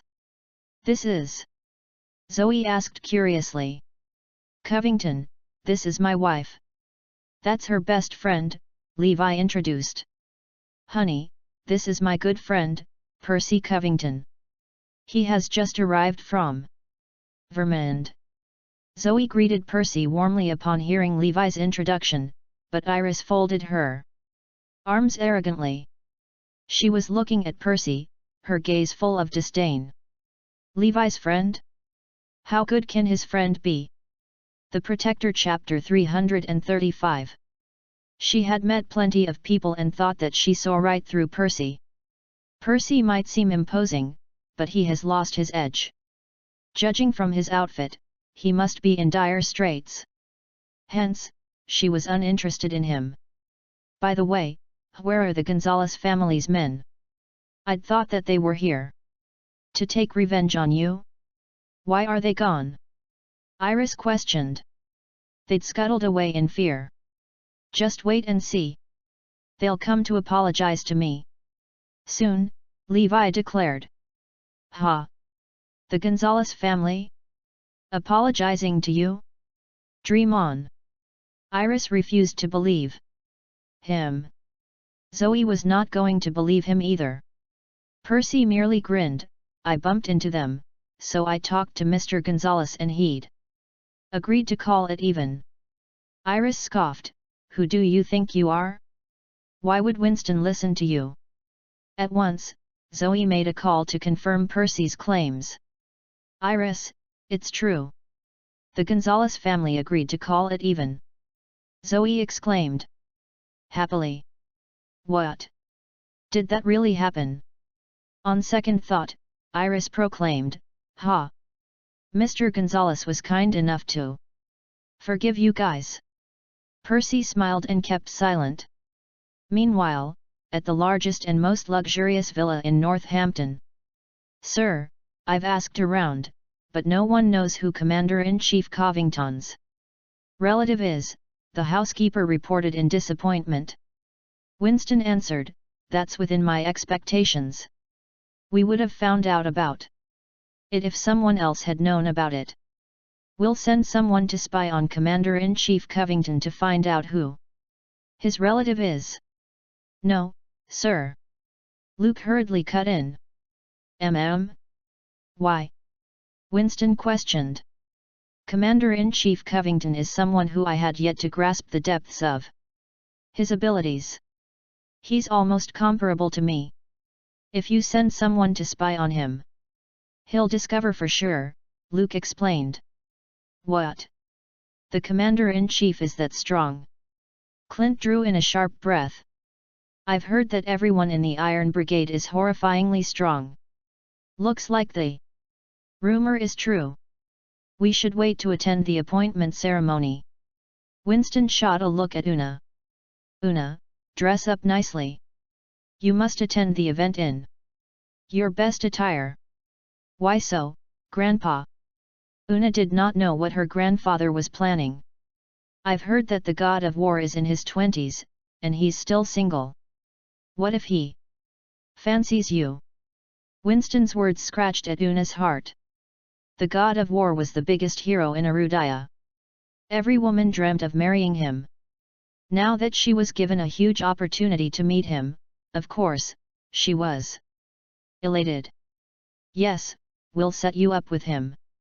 You'll be a perfect match for him. You can be the god of war's wife," Clint exclaimed in delight. Winston stroked his chin. "Yes, now that we've gotten to know Commander-in-Chief Covington, we can ask for his help. That's very likely to happen." Their words immediately stirred Una's imagination. She wished that the ceremony would start immediately, so she would get to see the god of war. The Gonzalez family's plan was to marry Una to the god of war. What if the god of war doesn't fancy her? Someone questioned. Everyone was rendered speechless by that question. That was highly likely, too. Luke suggested, "I have an idea. We can trick the god of war to sleep with Ms. Una. He cannot undo his actions, so he would have to marry her after that. Winston's eyes gleamed. That is a brilliant plan. The Gonzalez family was scheming so that Levi would end up marrying Una. The Protector Chapter 336. While the Gonzalez family schemed, the members of the Northampton Chamber of Commerce were also busy making plans of their own. After all, Morris Group was finally becoming a threat that they could no longer ignore.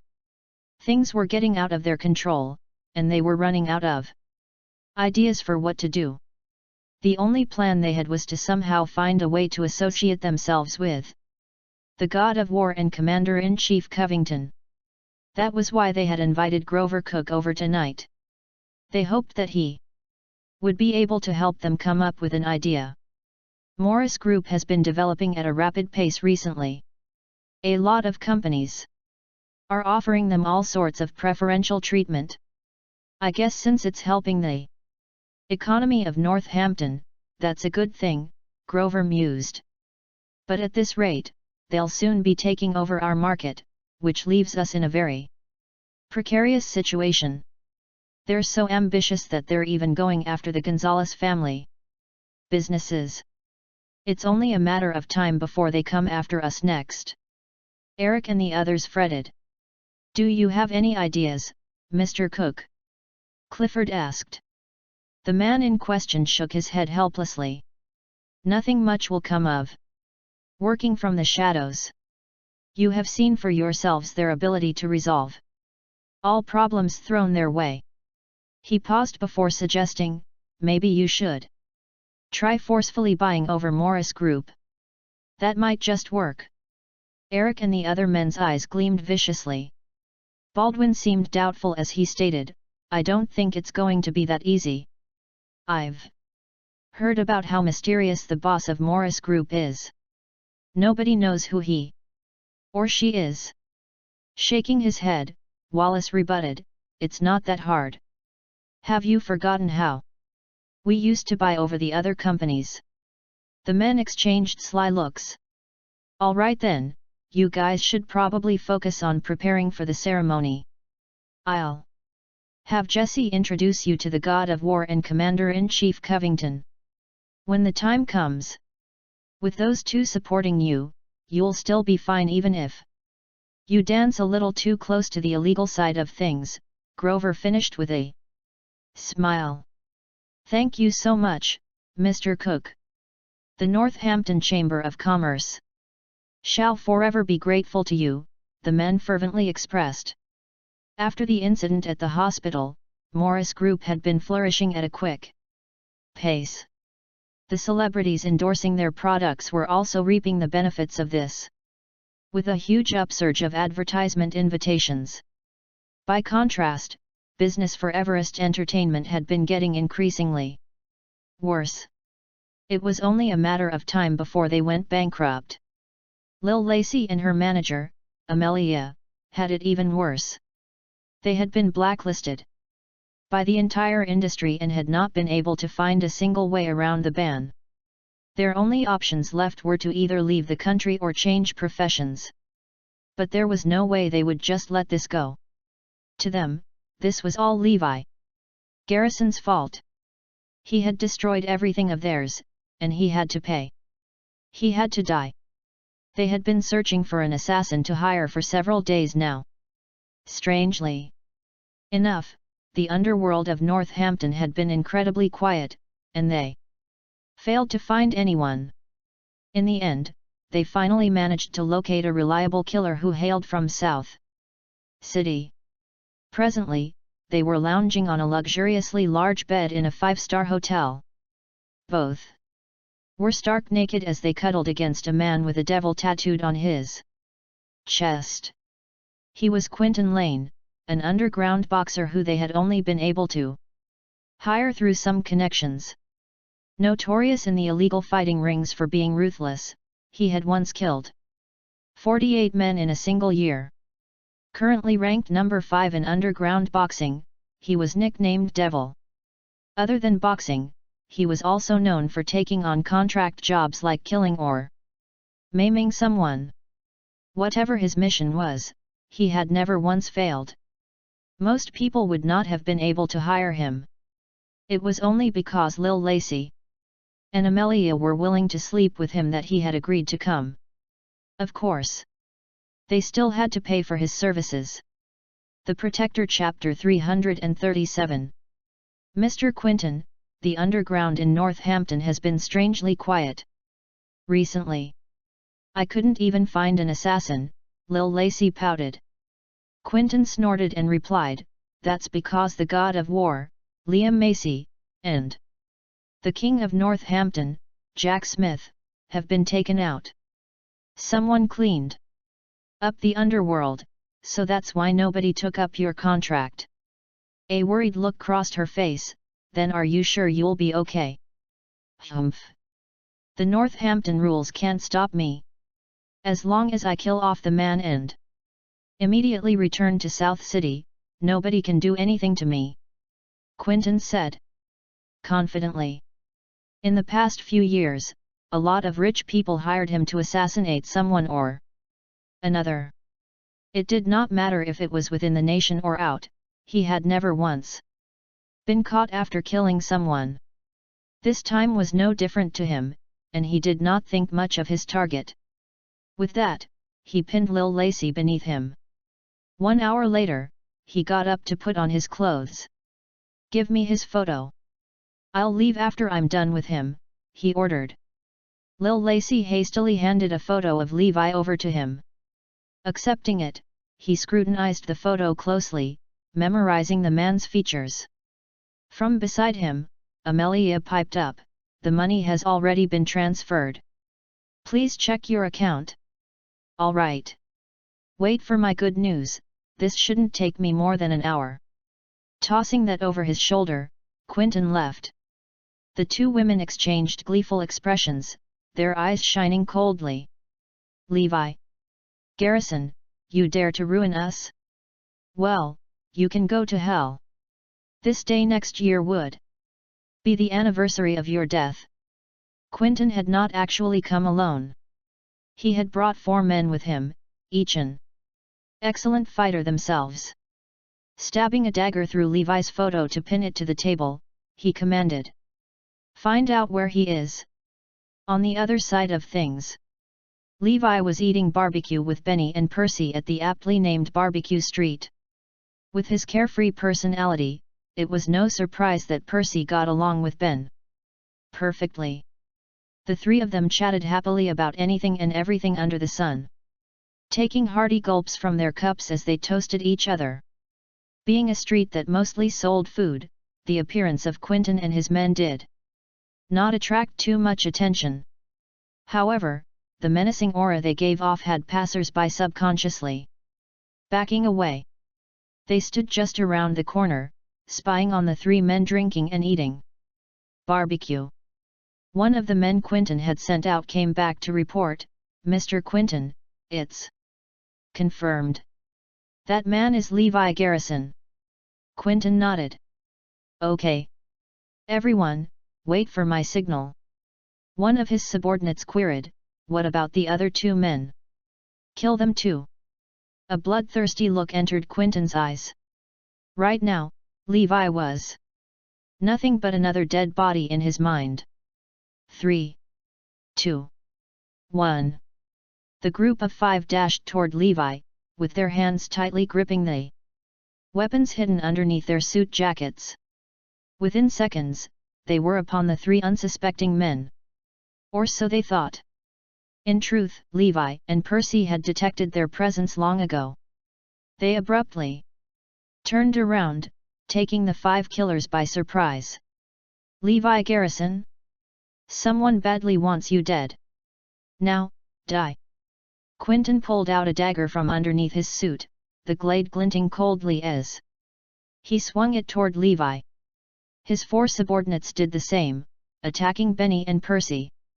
Their movements were as quick as lightning and as fluid as water. No wonder. They were experts. All Benny could see was the steel blade flying toward him as he froze to the spot. In shock. The speed was just too fast. The Protector Chapter 338. A chill wrapped around Benny's body, and he swore his blood was freezing in his veins. At that moment, it was almost like his spirit had already left his body behind. So this is what approaching death feels like. Excitement coursed through Quentin at that moment. His weapon was less than 1 centimeter away from Levi's neck now. All he had to do was stick it in, and his mission would be complete. Ding! The next instant, there was a ringing sound, and he could feel pressure being applied to the blade. To his shock, Levi had halted the dagger by clenching it between 2 fingers. Crack! Unbelievably, all it took was a deft twist of his fingers, and the blade broke into 2. Squelch! The broken dagger stabbed into Quentin's body. How terrifying! Quentin had been underground boxing for 20 years, yet he had never seen a more terrifying man than Levi. Thump! Thump! Quentin stared in disbelief as his men were sent flying by Percy, blood spraying out of their mouths. What kind of effing monsters are these two? The 5 of them were some of the best fighters in the underworld, yet before these 2 men, they were practically trash. Realizing there was no way they would win, he quickly called out, "Retreat!" The 5 men scrambled to get out of there as fast as they could. Before they could go far, a huge group of men came into sight at the end of the street ahead of them. There were at least 100 men or more. The veritable army of men charged toward Quentin and his ilk. These were Neuve and Trey's men. They had come to help the moment they caught wind of Levi being in trouble. The assassins' faces fell, and they turned around to head back in the other direction. They had barely taken a few steps when another throng of men appeared before them. These strongly built men were different in that they had varying skin tones and were clearly foreigners. Leading the group was none other than James. Holy CP! Quentin could have torn his hair out with frustration as a cold sweat broke out all over his body. Just who the hell did we piss off? If I had known this man would be so powerful, I wouldn't have come. Now I'm in deep SH. Will I even survive this? Lil Lacey, Amelia Mackey, UBCHES. You set me up. Brothers, these men actually dared to attack Mr. Garrison. Get them! James yelled. Immediately, the 2 big groups of men swarmed the killers. Even with their fighting prowess, Quentin and his men were already suffered injuries beforehand. There was also the fact that they were severely outnumbered. In no time at all, they were beaten till they were close to death. Countless bones had been broken, and their own blood stained them crimson. To add insult to injury, they were tossed into dumpsters at the end. Shortly after, Levi received a message and departed. It was from Azure Dragon, who said he had already found out who sent the assassins. At Hilton Hotel, Lil Lacey and Amelia were growing more and more anxious as they waited in their hotel room. 1 hour passed, and still, there was no news from Quentin. Needless to say, they were more than a little worried. Why isn't he reporting in? Lil Lacey gripped her phone and stared at it intensely. It was as if by doing so, it would miraculously chime with a message or phone call. Certain something was wrong, Amelia urged, we should leave Northampton right this instant. I keep getting the feeling like something bad is going to happen. All right. They quickly packed their bags before Amelia went to open the door. Boom! The door was slammed open with a kick from the outside. Crash! The force behind the kick was so much that Amelia was knocked unconscious by the door. Azure Dragon and Levi appeared in the doorway. And where do you 2 think you're going? Levi asked with a smirk. What? How are you still alive? Shock and fear shone in Lil Lacey's eyes. With a smile playing on his lips, he answered casually, ha ha ha, that's because the men you sent to kill me are trash. I'm pretty sure they're dead by now. What? No, that's impossible. He's Quentin Lane, the devil of the underground boxing ring. He's supposed to be one of the best killers out there. There's no way you could have survived him, she shrieked madly. The Protector Chapter 339. You have been proven guilty of attempted murder. Men, take her away. At Levi's words, Xavier Fields came into the room with a squad of police behind him.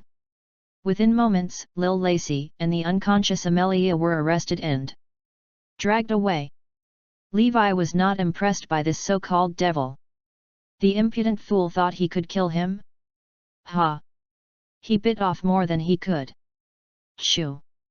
Within the night, news of how the devil of South City, Quentin Lane, had come to kill Levi but had been killed instead spread like wildfire. Ha ha ha! Does Garrison know no fear? Quentin Lane is the godson of Sebastian Lopez. Killing Lane is basically asking for death. Winston Gonzalez roared with laughter. Una had an excited look on her face. Grandpa, does this mean Garrison won't be able to escape death this time? Of course. Mr. Lopez doesn't have any children of his own, so Lane was basically his everything. Garrison has really done it this time. Winston stroked his beard as he chuckled. Ha! How dare he threaten our family? This is really karma coming to bite him in the ass. Una could already imagine what fate would befall Levi, and she just could not wait. The appointment ceremony was 3 days away. Percy had gone back to North Hampton War Zone to prepare, so Levi also went back to work at the company. Iris, who had just come out of a meeting, received a phone call. A few seconds later, she hung up with her face pale. Everyone around her could tell something was off about her. One concerned staff asked, "Ms. Annabelle, is everything okay?" She shook her head and replied, "I'm fine." "Casey, could you prepare a car for me, please? I need to go out for a bit. Remember, no driver." After that, she left alone to head toward Northampton International Airport. When she arrived, a bespectacled man in a suit got in the car when he caught sight of her. "Louis Lant, get out of my car. I never said you could come in. You're going to dirty my seats," she hissed furiously. Louis took off his glasses and wiped his lens. A smile played on his lips as he said, "Iris, I'm your ex-boyfriend. You should be a little courteous at the very least. Don't you think?" "Why the sour attitude?" Rage twisted her pretty face as she growled, "Humph! Who would want to be courteous to a scumbag like you?" When she went overseas, she had had a brief relationship with this man. To her disgust, it did not take her long to discover that he was a true scumbag. He had been with 8 other women while they were still dating. 8. She had instantly demanded to break up and treated this incident as a matter of personal shame. Proud as she was, she refused to let anyone know about her brief lapse in judgment. Hence, even Zoe did not know about him. "Why did you come to pick me up at the airport if you didn't still have any feelings toward me?" Louis chuckled. He even had the audacity to try and grab Iris' hand. "Go away." She shoved him away violently and spat, "I didn't come to pick you up. Just tell me what I have to do before you'll hand over those things. What's the hurry? I'm a trustworthy person, really. I've helped you keep them secret for so many years and have never once shown them to anyone. You." Iris gritted her teeth so hard her jaw ached. Ever since they broke up, he had been holding a very personal secret of hers over her head and used it to blackmail her. She had already given him several million in the past few years. Speak. How much before you'll give them back to me? She asked. What I want this time might be a little difficult for you, but you still have to agree. If you don't, I can assure you that I'll immediately release your secret to the public. You can be certain that your reputation will be ruined then, he threatened. The Protector Chapter 340. Iris was furious, yet there was nothing she could do about it. She had thought she would be able to escape him by coming to Northampton. Yet here he was. He was like a nightmare that she could never shake. In a chilly tone, she queried, "What are your conditions? How much do you want?" This time. Snickering, he answered, "I don't want money." Money was not something he was currently lacking. The Northampton Chamber of Commerce had already paid him 10 million to come here and had promised him 40 million once he got the job done. Indeed, they were going to use him to buy over Morris Group. They had searched far and wide before they finally discovered him and his history with Iris. Realizing he held valuable blackmail material over her head, they had hired him to do their bidding. This was one of the methods they loved to use to obtain other companies. They would either dig for blackmail material on the opposing company's upper management or find the weakest link and use them to attack from within. Another more ruthless method would be to threaten the upper management staff with their families' lives. When it came to forcefully buying over a company, loss of life was inevitable. After all, the business world was like a battlefield. Lives were lost and blood was shed. This was why the Northampton Chamber of Commerce was so confident in its ability to obtain Morris Group. A confused expression crossed Iris' face. "Hey? Then what do you want?" Chuckling slyly, Lewis stated, "I heard you're some big shot who controls Morris Group now. Your current net worth is probably more than 1 billion, right? You seem to be doing much better here than when you were overseas." A fissure of unease shot through the woman. In a cautious tone, she asked, "What do you want? You're in charge of Morris Group, aren't you?" "I'm only the vice president, but most of the decision-making power is in my hands." "So that would mean the president actually leaves you to deal with running the company?" She nodded. "Yes, that's right." "Great. Then you can make the decision right now if I want to buy over Morris Group, right?" His words had the color draining from her face. She shouted, "What? Are you crazy? You want to buy over Morris Group? Do you have any idea how much the company is worth? Close to 20 billion. Where are you going to get that much money?" "Well, not me per se, but my boss," he amended. The uneasy feeling in her grew, and she sensed there was something else going on here. "Who's your boss?" "The Northampton Chamber of Commerce. They deliberately sent me here to negotiate with you," he declared as his eyes scrutinized her closely. "What? The Northampton Chamber of Commerce," she repeated dumbly in shock. The next second, realization dawned, and she could have slapped herself. They were purposely using Lewis to threaten her exactly because he held something of hers. He uttered, "You have two options. 1. Morris Group joins the Northampton Chamber of Commerce and becomes one of their members. 2. They outright buy over Morris Group." Immediately, she shook her head. "No way.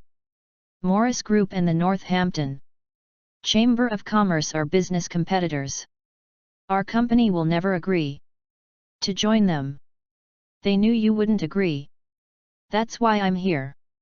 "You said you were in charge of Morris Group, didn't you? Then I would suggest you seriously consider joining them. It would be better for you in the long run." That infuriating smile was still curling his lips. "Never. We'll never join them no matter what. You can forget about it," she refused. The Protector Chapter 341. Sking, Lewis crooned, Iris, do you seriously think you have a choice? If you don't agree, I'll share what I know with the public. I wonder what they'll think about this rising star of the business world being such a Thai woman in private. He casually glanced down at the magazine he held in his hands, where a picture of Iris smiled back at him. It was the cover photo taken when the media had interviewed her previously.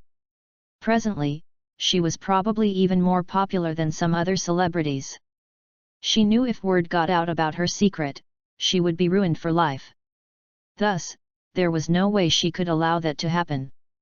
Foregoing her previous stubborn and hard attitude, she weakly protested, no matter which option it is, I can't make this decision for the company.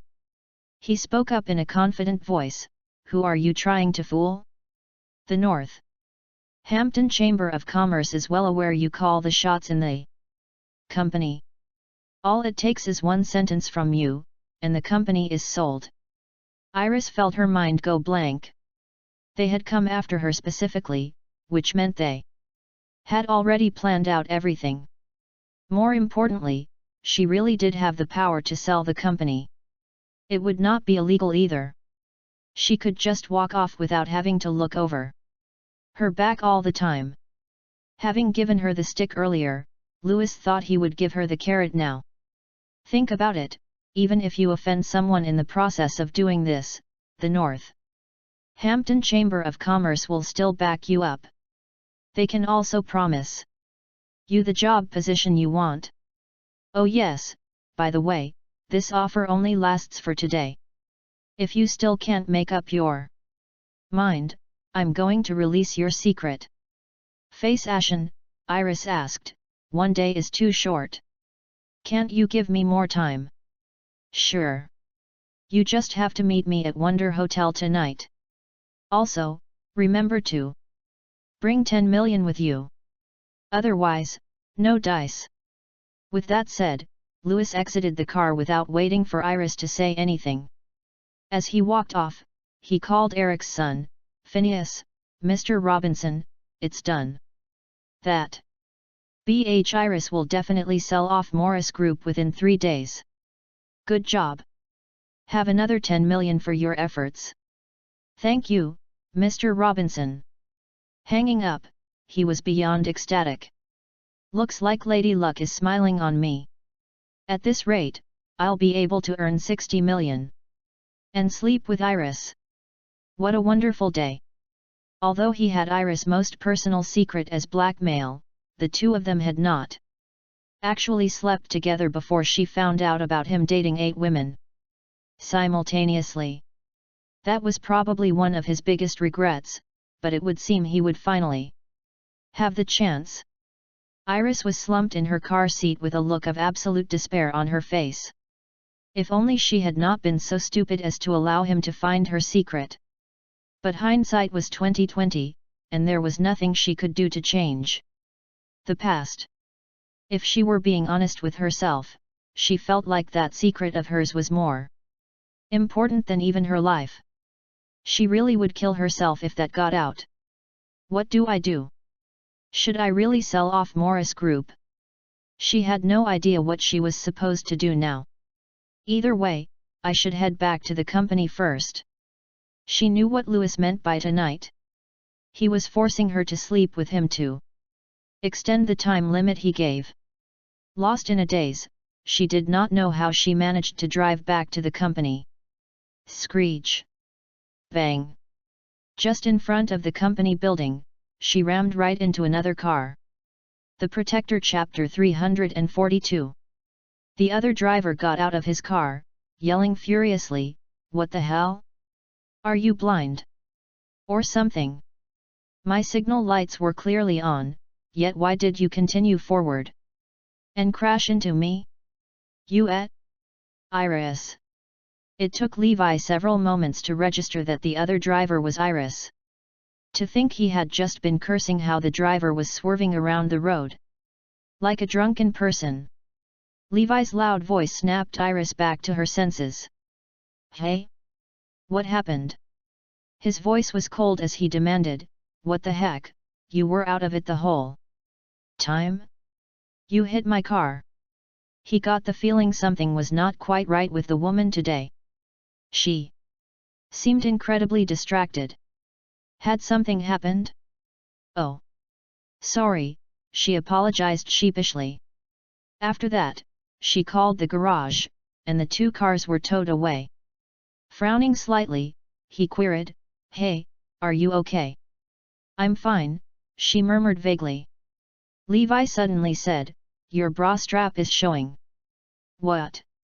Where?" She turned her head to check over herself. It was several beats later before it occurred to her that he was lying.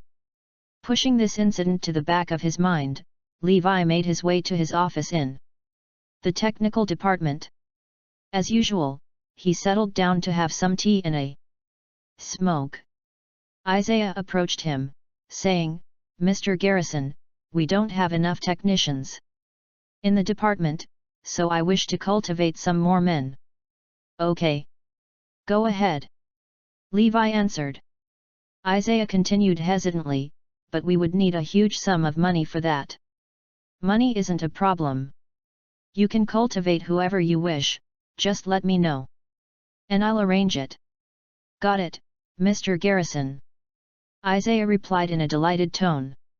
He really enjoyed working with Levi. Everybody could tell Iris had something on her mind as she seemed incredibly absent-minded today. She had not reviewed a single document and had basically sat there in her chair dumbly for many hours.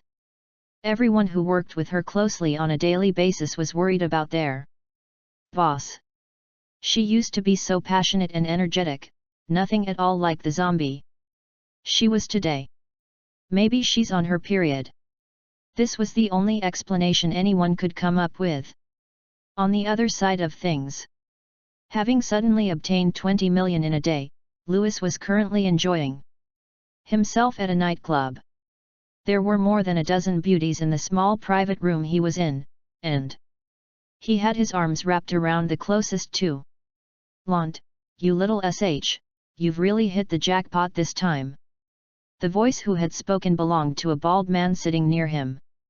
This was Zach, the boss of Bar Street. Some of the biggest bars in Northampton were under his protection. Around Zach were several of his most capable men, each built like an ox. Last time, Louis used to lead an adulterous life and could often be found spending his nights in nightclubs. That was how he grew so familiar with all these thugs. In the end, it was because of his gambling addiction that he had borrowed more than 1 million from Zach. Unable to pay the thug back, he ran off overseas to escape his clutches. Now that he was back and had obtained such a huge sum of money, he wanted to return the money he borrowed. "Zach, give me your account number, and I'll transfer you the money immediately." 1 million was practically nothing to Louis now.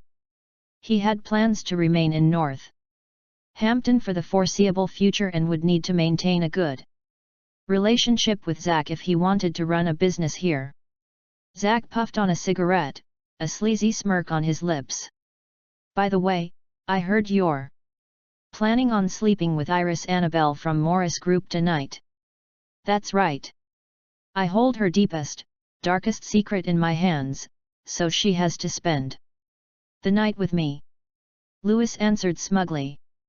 The Protector Chapter 343. Zach chuckled and responded, "Just the thought of that BH has me hungry." One of his subordinates piped up, "Yet she has a smoking hot body. With how cold and innocent she acts all the time, imagine how she would be like in bed." Ever since they saw Iris on the front of the magazine, they lost all interest in other women. It did not matter that there were more than a dozen other beautiful women in the room with them now, all Zach wanted was her. Compared to her, these women were nothing. Zach smacked a meaty hand down on Louis' shoulder. "How about this, Lant? You let us get a turn at her tonight, and I'll forget all about the money you owe." Me. Also, from here on out, you'll be my brother, and I'll protect you from everything. Louis instantly agreed, sure. You can have first dibs, Zack, and I'll go second. The rest of your men should come too. Let's all see for ourselves how good she can be in bed, shall we? He he he. Ha ha ha, good man. Zack could not wait. One of his men asked, Boss, do we need to prepare some equipment? A wicked smile twisted Zack's face in response. But of course. In her office, Iris was staring off into space when her phone rang. It was Louis. Iris, it's nearly time for you to get off of work. Have you made up your mind yet? Clenching her teeth, she squeezed out, I have. Okay, then head to Wonder Hotel after you get off work. I'll come down to personally escort you to my room. After he hung up, Louis told Zack and the rest about the good news. They were absolutely delighted and anticipation had them hurrying to the hotel as quick as they could. At last, it was time to get off work. Iris transferred 1 million to a bank card and stuffed a pair of scissors into her bag before she left her office. Her actions had the staff feeling puzzled. Before, she would always work overtime till 11 or even 12 midnight. Yet, today she's leaving at 6? How strange. But they were just her subordinates, so they did not bother themselves too much with her personal life. At that moment, Levi finally woke up from his long nap. Stretching out the kinks in his back, he got ready to head back home. Don't you guys think Ms. Annabelle has been acting so oddly today? She hasn't gotten any work done at all and seemed strangely preoccupied with something. I know, right? It's so abnormal to see her like this. I'm sure she isn't on her period either. It's so weird. I think it started this morning after she got that phone call. As Levi walked through the company, he overheard some women gossiping about Iris. Their words had him freezing as a bad feeling rose in his gut. Oh no, I think she's in trouble, he muttered to himself. He thought the car accident earlier this morning was a random event. But it was starting to seem like there was really something strange going on here. He hurriedly called Phoenix. I need you to find out where Iris has been and who she's talked to today. Understood, sir. At this time, Iris had arrived at Wonder Hotel.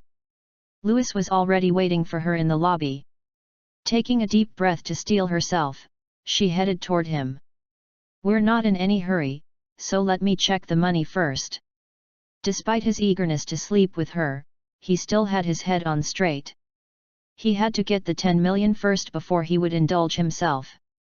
Satisfied he had the money, he led the way upstairs. Clutching her handbag tighter, Iris followed along behind him meekly.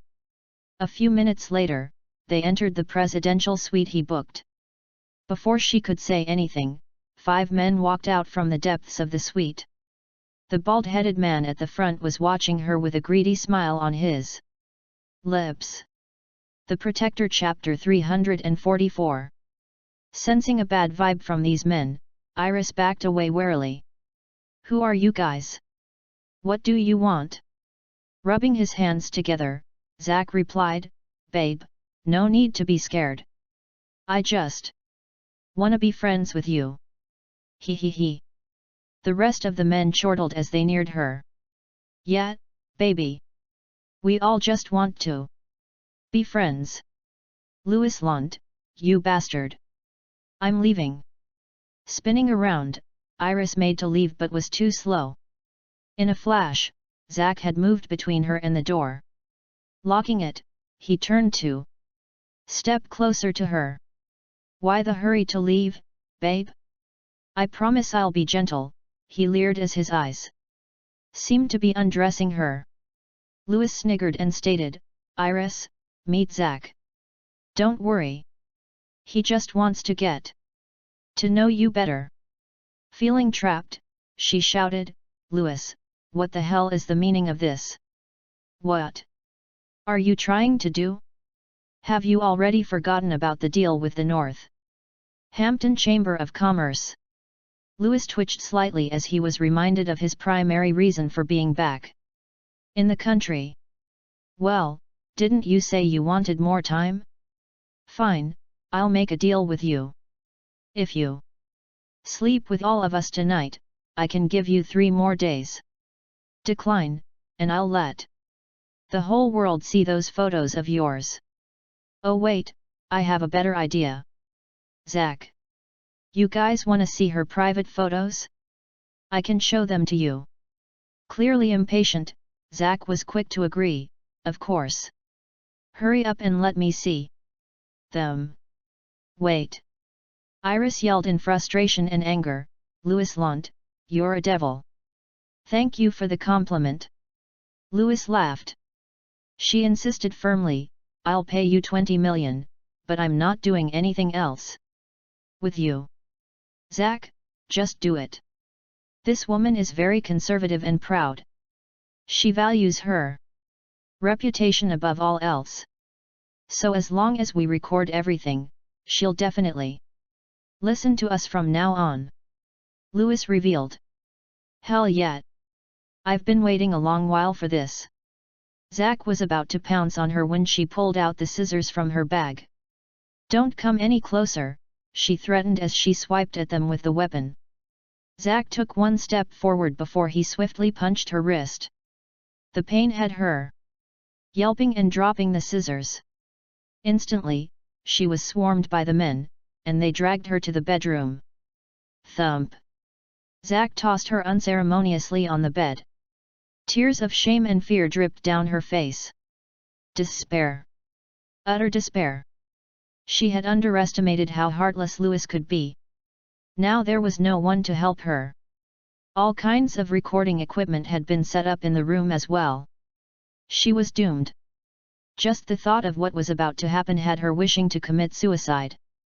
Eager to get started, Zach hastily undressed and swallowed some pills. Let's begin, boys. Just as he was about to crawl on the bed, a voice drawled from behind them. What fun this looks like! Do you guys mind if I join the party?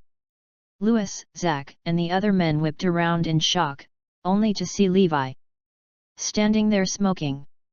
Who are you? What are you doing in my room? Louis demanded. A savage expression crossed Zach's face, and he snarled, Get him, boys. Beat him up good. I absolutely loathe it when people interrupt me just as I'm getting down to business. The Protector Chapter 345. At Zach's order, his 4 subordinates lunged toward Levi. A bloodthirsty look flashed through his eyes. His hand came up in a fist, and he punched the first thug. Thump. The thug sailed back a dozen meters before crashing against the wall heavily. When he fell to the floor, he did not move to get up again. Wham! Another punch sent another thug flying back. The last 2 had it the worst. 2 vicious kicks to the crotch downed them like 2 sacks of potatoes. They rolled around on the floor, clutching their lower bodies while letting out pained howls. Everyone present was dumbfounded. Who knew that Levi would be so brutal in his attacks? Shick! Zach yanked out a dagger from nowhere and stabbed it toward Levi, who dodged it with ease. Wanting to have another go, Zach abruptly found his wrist squeezed in a pincer-like grip. Snatching the dagger from the thug's hand, Levi threw it aside before punching the man. Agony exploded through Zach's body, and he screamed in pain. All the blood had drained from Louis' face, and he was as pale as a ghost. Huge beads of sweat dripped down the sides of his face, wetting his already soaked shirt. How frightening! Levi's deadly gaze slowly moved to land on him. It wasn't me, I didn't this has nothing to do with me.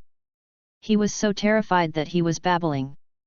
Levi questioned, You have some personal secret of Iris, don't you?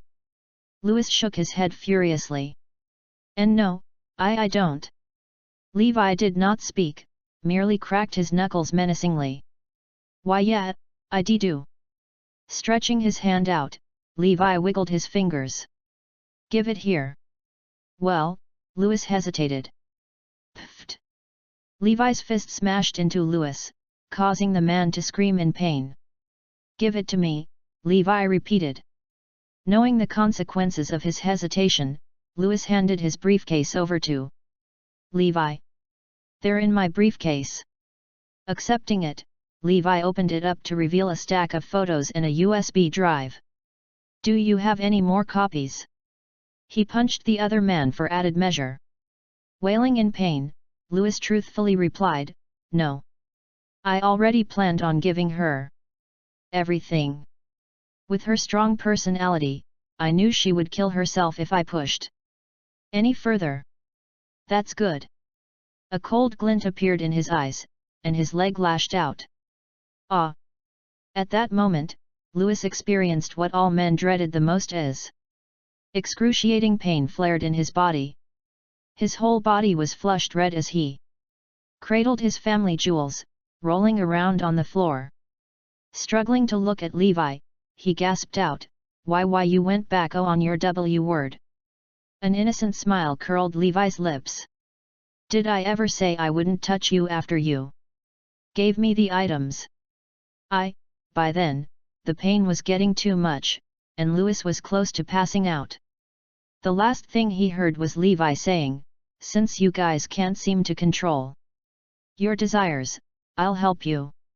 Lighting up a cigarette, he watched the moaning men on the floor with a grin tugging at his lips. Just then, the unconscious Iris woke up. The first person she saw was Levi, standing there calmly as he smoked. The Protector Chapter 346. Then, Iris saw how Louis and the rest of the men were holding their crotches and whimpering in pain. Scared and confused, she scurried to Levi's side. She asked, Did you save me? Smiling, he nodded and replied, Yeah. Of course I was the one who saved you. Glancing around, she could not help disbelieving him. Impossible. There's no way you're my savior. He frowned at her words. Is there something wrong with this woman? Does she see anyone else around here? It must be the big boss. Yes, he must have rescued me, she cried out in agitation. Speechless and annoyed, he muttered, Yeah, that's right. He was the one who saved you. Technically, he was the big boss, so what she said was true. Is he here? She asked eagerly while scanning the room. Nope. The men he sent here have already left. He told me to take you back home. All right then, let's go. As Iris moved to take a step forward, her knees buckled, and she couldn't walk an inch. Then, she turned to look at Levi helplessly. Shaking his head wryly, he mumbled, How troublesome. In the end, he had no choice but to carry her on his back. Before he left, he made sure to confiscate Louis' phone. Sprawled against his back, she felt oddly warm and safe. Maybe he's not such a bad person after all. Even though the person who had saved her was the big boss, the one who was bringing her away from this hell was still Levi. She burst into tears when she recalled how her secret was still in Louis' hands. As if realizing what she was crying about, he handed her a briefcase. When she saw the contents of the bag, her tears stopped. You didn't sneak a peek, did you? She asked suspiciously. I'm not interested in you at all, was his reply. She seethed furiously, You. But what was more important was that she had finally gotten these items back. These were actually photos of her in revealing clothing or other more explicit photos. For someone as conservative and proud as her, she did not want her image ruined by having these leaked out. Louis had copied these from her computer without her knowing when they had still been dating. Ever since then, he used these as blackmail material for all these years to ransom money from her. By the way, don't tell Zoe about this matter, she suddenly uttered. Getting a little annoyed with her, he said impatiently, I don't have time to gossip. About you. She fell silent, pressing her face against his back. While she felt like Levi was a useless person and did not have many praiseworthy traits, it was incredibly hard to find a man as reliable as him. Nowadays. No wonder Zoe refused to let him go no matter what. After sending Iris back home, Levi went back as well. Why do I smell a woman's perfume on you? And blood? Zoe's sharp nose immediately detected these unusual smells. Hey? Really? He did not smell anything. You even have a woman's hair on you, she accused as she plucked a long hair from his shirt. He hurriedly explained, it belongs to Iris. Why were you two so close? She puffed her cheeks up in anger and glared at him. Jealousy flashed in her eyes. She did not care that it was her best friend, nobody was allowed to be in such close contact with him. I. He did not know what to say. He wanted to explain what had happened, but Iris had insisted he keep her secret. I see. Can't explain it, can you? Well, since you two are so intimate with each other, we should get a divorce. You can go live with her then. The Protector Chapter 347. Levi was dumbstruck at the extent of Zoe's jealousy. She was even packing her stuff and getting ready to leave.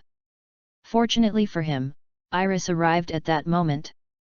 She was traumatized by her earlier experience and was scared to sleep alone tonight. That was why she had come to find Zoe. Seems like the two of them are arguing over me. Hastily fabricating a lie, she explained, Zoe, please don't misunderstand. I twisted my ankle, and it took me a lot of effort to convince him to carry me back home. Zoe relaxed. Oh. Darling, I'm so sorry for wrongfully blaming you. Smiling, he replied, honey, you never have to worry. I'm not interested in this woman at all. As if I would be interested in you. Iris retorted. Yet somehow, those words seemed wrong the moment they left her lips. That night, the two women shared a bed while Levi slept in another room.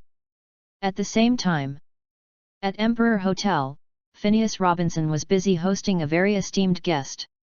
This guest came from the Lopez family and held a venerable position in the family. Only someone from the main Robinson family had the rights to host this person. It was none other than Wesley. He was here on behalf of the Lopez family for an event. Phineas, do you know who Nuve, Trey, and Levi are? He asked curiously. The other man replied, of course. Levi is currently the Northampton Chamber of Commerce's enemy number one. How powerful are they? Wesley pressed. Not that weak, but nothing compared to the Northampton Chamber of Commerce. Why the sudden interest in these insignificant men? Phineas wondered. Wesley sighed. Well, you know how my second uncle's godson was killed here in Northampton 2 days ago? These three are the culprits. Phineas nearly jumped out of his seat in shock. What? Mr. Lopez's godson was killed here in Northampton? I thought his godson was Quinton Lane, the devil of the underground boxing ring. Wesley sighed again. Yet, Quinton was supposed to be one of the best fighters out there, yet he still croaked. That's why I'm asking you about those three men. Well, I would say there's nothing extraordinary about them. They probably used some sly tricks to kill off Lane. Does Mr. Lopez want revenge? I can help him. Wesley shook his head. No. Quinton is Uncle's favorite, and now that he's dead, Uncle is way beyond furious. He vows to get revenge personally. I'm only here as A scout to find out some things for him. As for how we're going to get revenge on Garrison, that will have to wait for Uncle's arrival. Mr. Lopez is coming to Northampton? That would really shake things up. Just the thought of it had Phineas shuddering in fear. Garrison has really done it this time. Of all the men he could have pissed off, he had to piss off the one with the title of Hades. Oh, by the way, Wesley, I'm not sure if you know this, but Levi Garrison is part of Morris Group. I'm guessing this incident has something to do with them. Otherwise, why else would he have dared to touch a hair on Lane's head? Phineas deliberately brought Morris Group into the mix, wanting to shift the other man's ire toward the company. There was a frosty look in Wesley's eyes when he answered, I know. Someone must be backing Garrison up, or he wouldn't have had the guts to make such huge waves. I don't care who it is, we'll deal with them as well. Phineas chuckled. After Wesley left, Phineas abruptly thought of Lewis. I wonder how things are going on his side? We're in a hurry here. He dialed the other man's number. Before the latter had a chance to speak, he queried, How are things, Lewis? I'm afraid Lewis has been, crippled. The voice coming from the other side of the phone had Phineas tensing. The Protector Chapter 348. In a terrified voice, Phineas demanded, Who are you? Levi Garrison. What? You're Levi Garrison. The shock he was feeling bled into his voice. Speak of the devil indeed. What did you do to Lewis? I already told you. I crippled him, Levi said with a chuckle. Just then, one of Phineas's men came hurrying over with a box. Mr. Robinson. Somebody sent this to you. Curious, he ordered, what is it? Open it. When he saw the bloody contents of the box, he turned as white as a sheet. This is... Levi's voice spoke up from the phone, Lewis manhood, of course. Sucking in a breath, Phineas felt sick. Garrison, you sick man. Levi laughed before saying, he couldn't control his lower body, so I took the liberty of controlling it for him. A thought occurred to Phineas, and he questioned, does this mean Iris' secrets are with you now? Yup. You should give up on trying to buy over Morris Group. Damn you, what the hell does this have to do with you? You're just an insignificant staff member. Phineas was infuriated. Things had been going so well until that damned Garrison had come along to mess it up. You went after my wife's best friend. Enough said. Besides, I'm a part of this company too. Who do you think got them all those medical supplies? A look of confusion descended on Phineas' face. What? I was wondering how Morris Group managed to obtain all those technologies. It was you. In the next instant, he understood. It was not Neil Atkinson who had dipped his finger in the Northampton Chamber of Commerce's pie, nor was it the mysterious boss of Morris Group. It was Levi Garrison. He had somehow gotten his hands on all those technologies. This guy has to die. I'll say this again. You better not have any ideas about Morris Group. Levi warned. Fine. I'll admit defeat this time. But this isn't the end of this matter. After Phineas hung up, he knitted his brows deeply. There was no way he could let Levi go just like that. But with the appointment ceremony coming up, this would be a bad time for the Northampton Chamber of Commerce to be involved in any shady business. That's right. Wesley. That night, he rushed to meet with Wesley. Wesley, I know you said you were only here to find out more information on Levi Garrison, but I think you should just get rid of them once and for all. That way, you could take credit for their deaths. I'm sure Mr. Lopez will be incredibly grateful to you for that. Phineas suggested.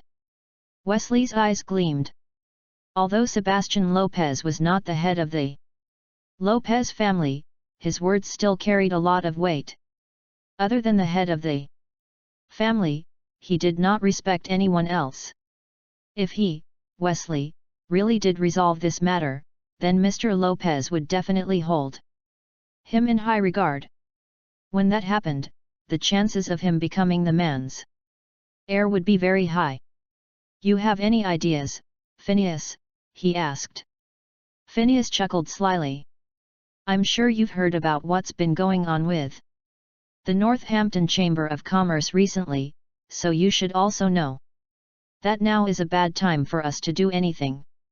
I can lend you my men to deal with Garrison. Still uncertain, Wesley asked worriedly, but they must be pretty strong if they can kill Lane. Relax. The men I'm loaning you are all top-notch fighters. The Robinson family went to great lengths and spent a lot of money on cultivating these killers. All 30 of them have been raised since young to be the perfect killers and have learned all kinds of fighting skills. I bet you even the elites of the military are no match for them. The Protector Chapter 349. These men are stone-cold killers. As long as you pay them, they'll be willing to kill anyone you want. Nuve and Trey are nothing compared to them. Phineas snapped his fingers, and 30 men filed into the room. Each was solidly built with bulging muscles, not a hint of fat on any of them. Their faces were blank, but a murderous look was apparent in their eyes. Even Wesley was taken aback at the intense and menacing aura they projected.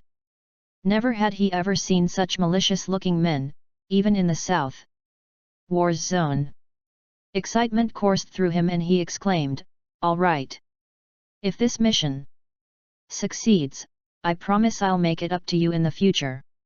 For the rest of the night, he was so excited that he could hardly sleep. The next day, Levi, Zoe, and Iris left the house together to head to work. "I'll make an exception today and take you to work," Iris offered as she opened the car door and gestured for the man to get in. Zoe nodded in permission, asking him to get in as well. At that moment, in a private villa somewhere, Nuve was lying on a bed with 2 women snuggled up on each side. Crash! The window was smashed open before 10 men charged inside aggressively. Nuve leaped to his feet, shouting, "Who are you?" Wham! The man in the lead, an expert in Muay Thai, knocked Nuve unconscious with one blow. Meanwhile, in another private condominium apartment, Trey had just gotten out of bed when someone knocked on his front door. He had barely opened the door when several men barged inside. Before he could react, they knocked him out cold. Back at Bayview Garden, Iris had only just started up the car and driven a few meters when screech!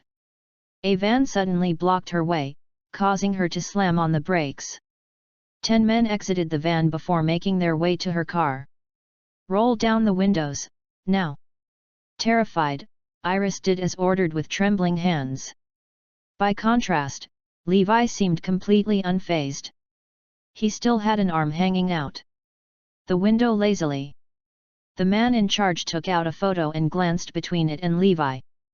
"You're Levi Garrison." Levi nodded. "That's me. What's up? Come with us quietly, or suffer the consequences." "Why should I?" Levi retorted. "Because you pissed off someone." Frowning, Levi mused, "Who did I offend?" Getting impatient, the man growled, "Hurry up and come with us. Don't force our hands. I can go with you, but at the very least tell me who it is. Listen closely. You pissed off Sebastian Lopez of the South City Lopez family. Thus, you have to die today." The man directly yanked open the car door and dragged Levi out. Levi did not resist, allowing himself to be taken to the van. He wanted to get a look at who was after him this time. Slam! The van door slammed shut before departing swiftly. Iris could only stare off into space in shock. Just then, Zoe came driving past. Iris quickly hailed her. In a teary voice, she cried out, "Zoe! Something terrible has happened, Levi has been kidnapped." Zoe paled rapidly. What? Levi was abducted. She felt herself grow faint at the thought. Anxiety swamped her as she demanded, "Who did it? We have to save him." Iris repeated what she had heard earlier. "I think they said it was Sebastian Lopez of the South City Lopez family. I wonder who he is?" The man also said that Levi had to die today. Zoe's eyes brightened at the name. The South City Lopez family? I have to find Grandpa, he'll know what's going on. Equally worried, Iris insisted, "Let me come too. Nothing must happen to Levi." Ever since he had saved her last night, she had changed her views on the man. The Protector Chapter 350. The moment Levi was pushed into the van, his captors had blindfolded him to prevent him from seeing where they were going. He took this chance to rest his eyes as his posture slowly relaxed. Soon, the van drove through the gates of a private villa. This was the personal property of the Lopez family in Northampton, and nearly no one knew about it. Levi was pulled out of the car before being taken to the basement. When his blindfold was taken off, he saw Neuve and Trey kneeling beside him. Their faces were swollen badly, showing they had taken a beating before he had arrived. The two men were clearly surprised to see him. "Mr. Garrison, you too."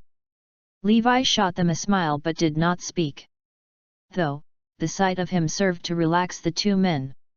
They had been worried about whether they would survive this, but now that he was here, there was nothing to worry about anymore. Neuve bellowed, "Who are you? Do you have any idea who we are?" The 30 men remained silent, merely staring at them with killer intent in their eyes. At that moment, the door swung open, and several men walked inside. The middle-aged man walking at the front was dressed in a black suit, with a pair of golden-rimmed glasses perched on his nose. He sneered, "Levi Garrison, Trey and Neuve, right? Who the F are you?" Trey demanded. "Let me introduce myself. I am Wesley Lopez of the South City Lopez family." "What? The South City Lopez family?" Neuve and Trey exchanged glances with grim expressions. Comparing the Robinsons to the Lopez family was like comparing a kitten to a tiger. The latter was the biggest family in South City. While Northampton took the lead in economic development, South City was just better in general for everything else.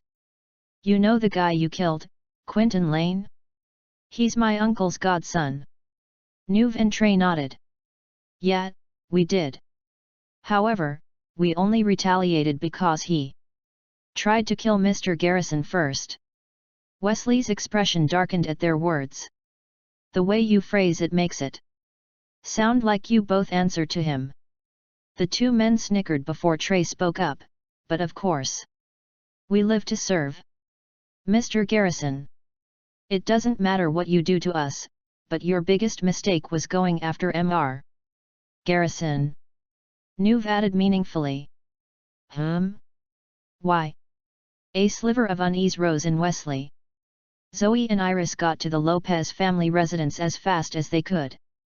When Harry caught sight of Zoe, he snorted.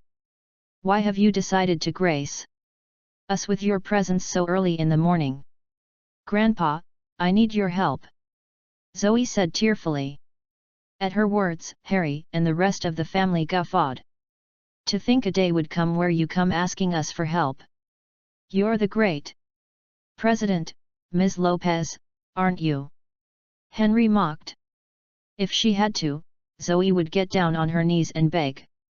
As it was, she pleaded, "Grandpa, Levi has been kidnapped. Please save him." "Ha ha ha. Isn't this just perfect? He pissed off someone he shouldn't have and is going to get killed for it. Yeah. Good riddance, I say." Rather than leave such trash lying around in the family, might as well get rid of him as soon as possible. Everyone was chortling merrily at the news of Levi's misfortune. Harry took this chance to suggest, "Zoe, Grandpa thinks what has happened to Levi is a good thing as well. You can use this opportunity to divorce him and marry someone else." "Grandpa, I won't divorce him, ever. All I want to do now is save him. Only you can help him now. Please, help us." With a thump, Zoe fell to her knees before Harry. "Zoe Lopez! Have you gone mad? You're actually kneeling for a rapist."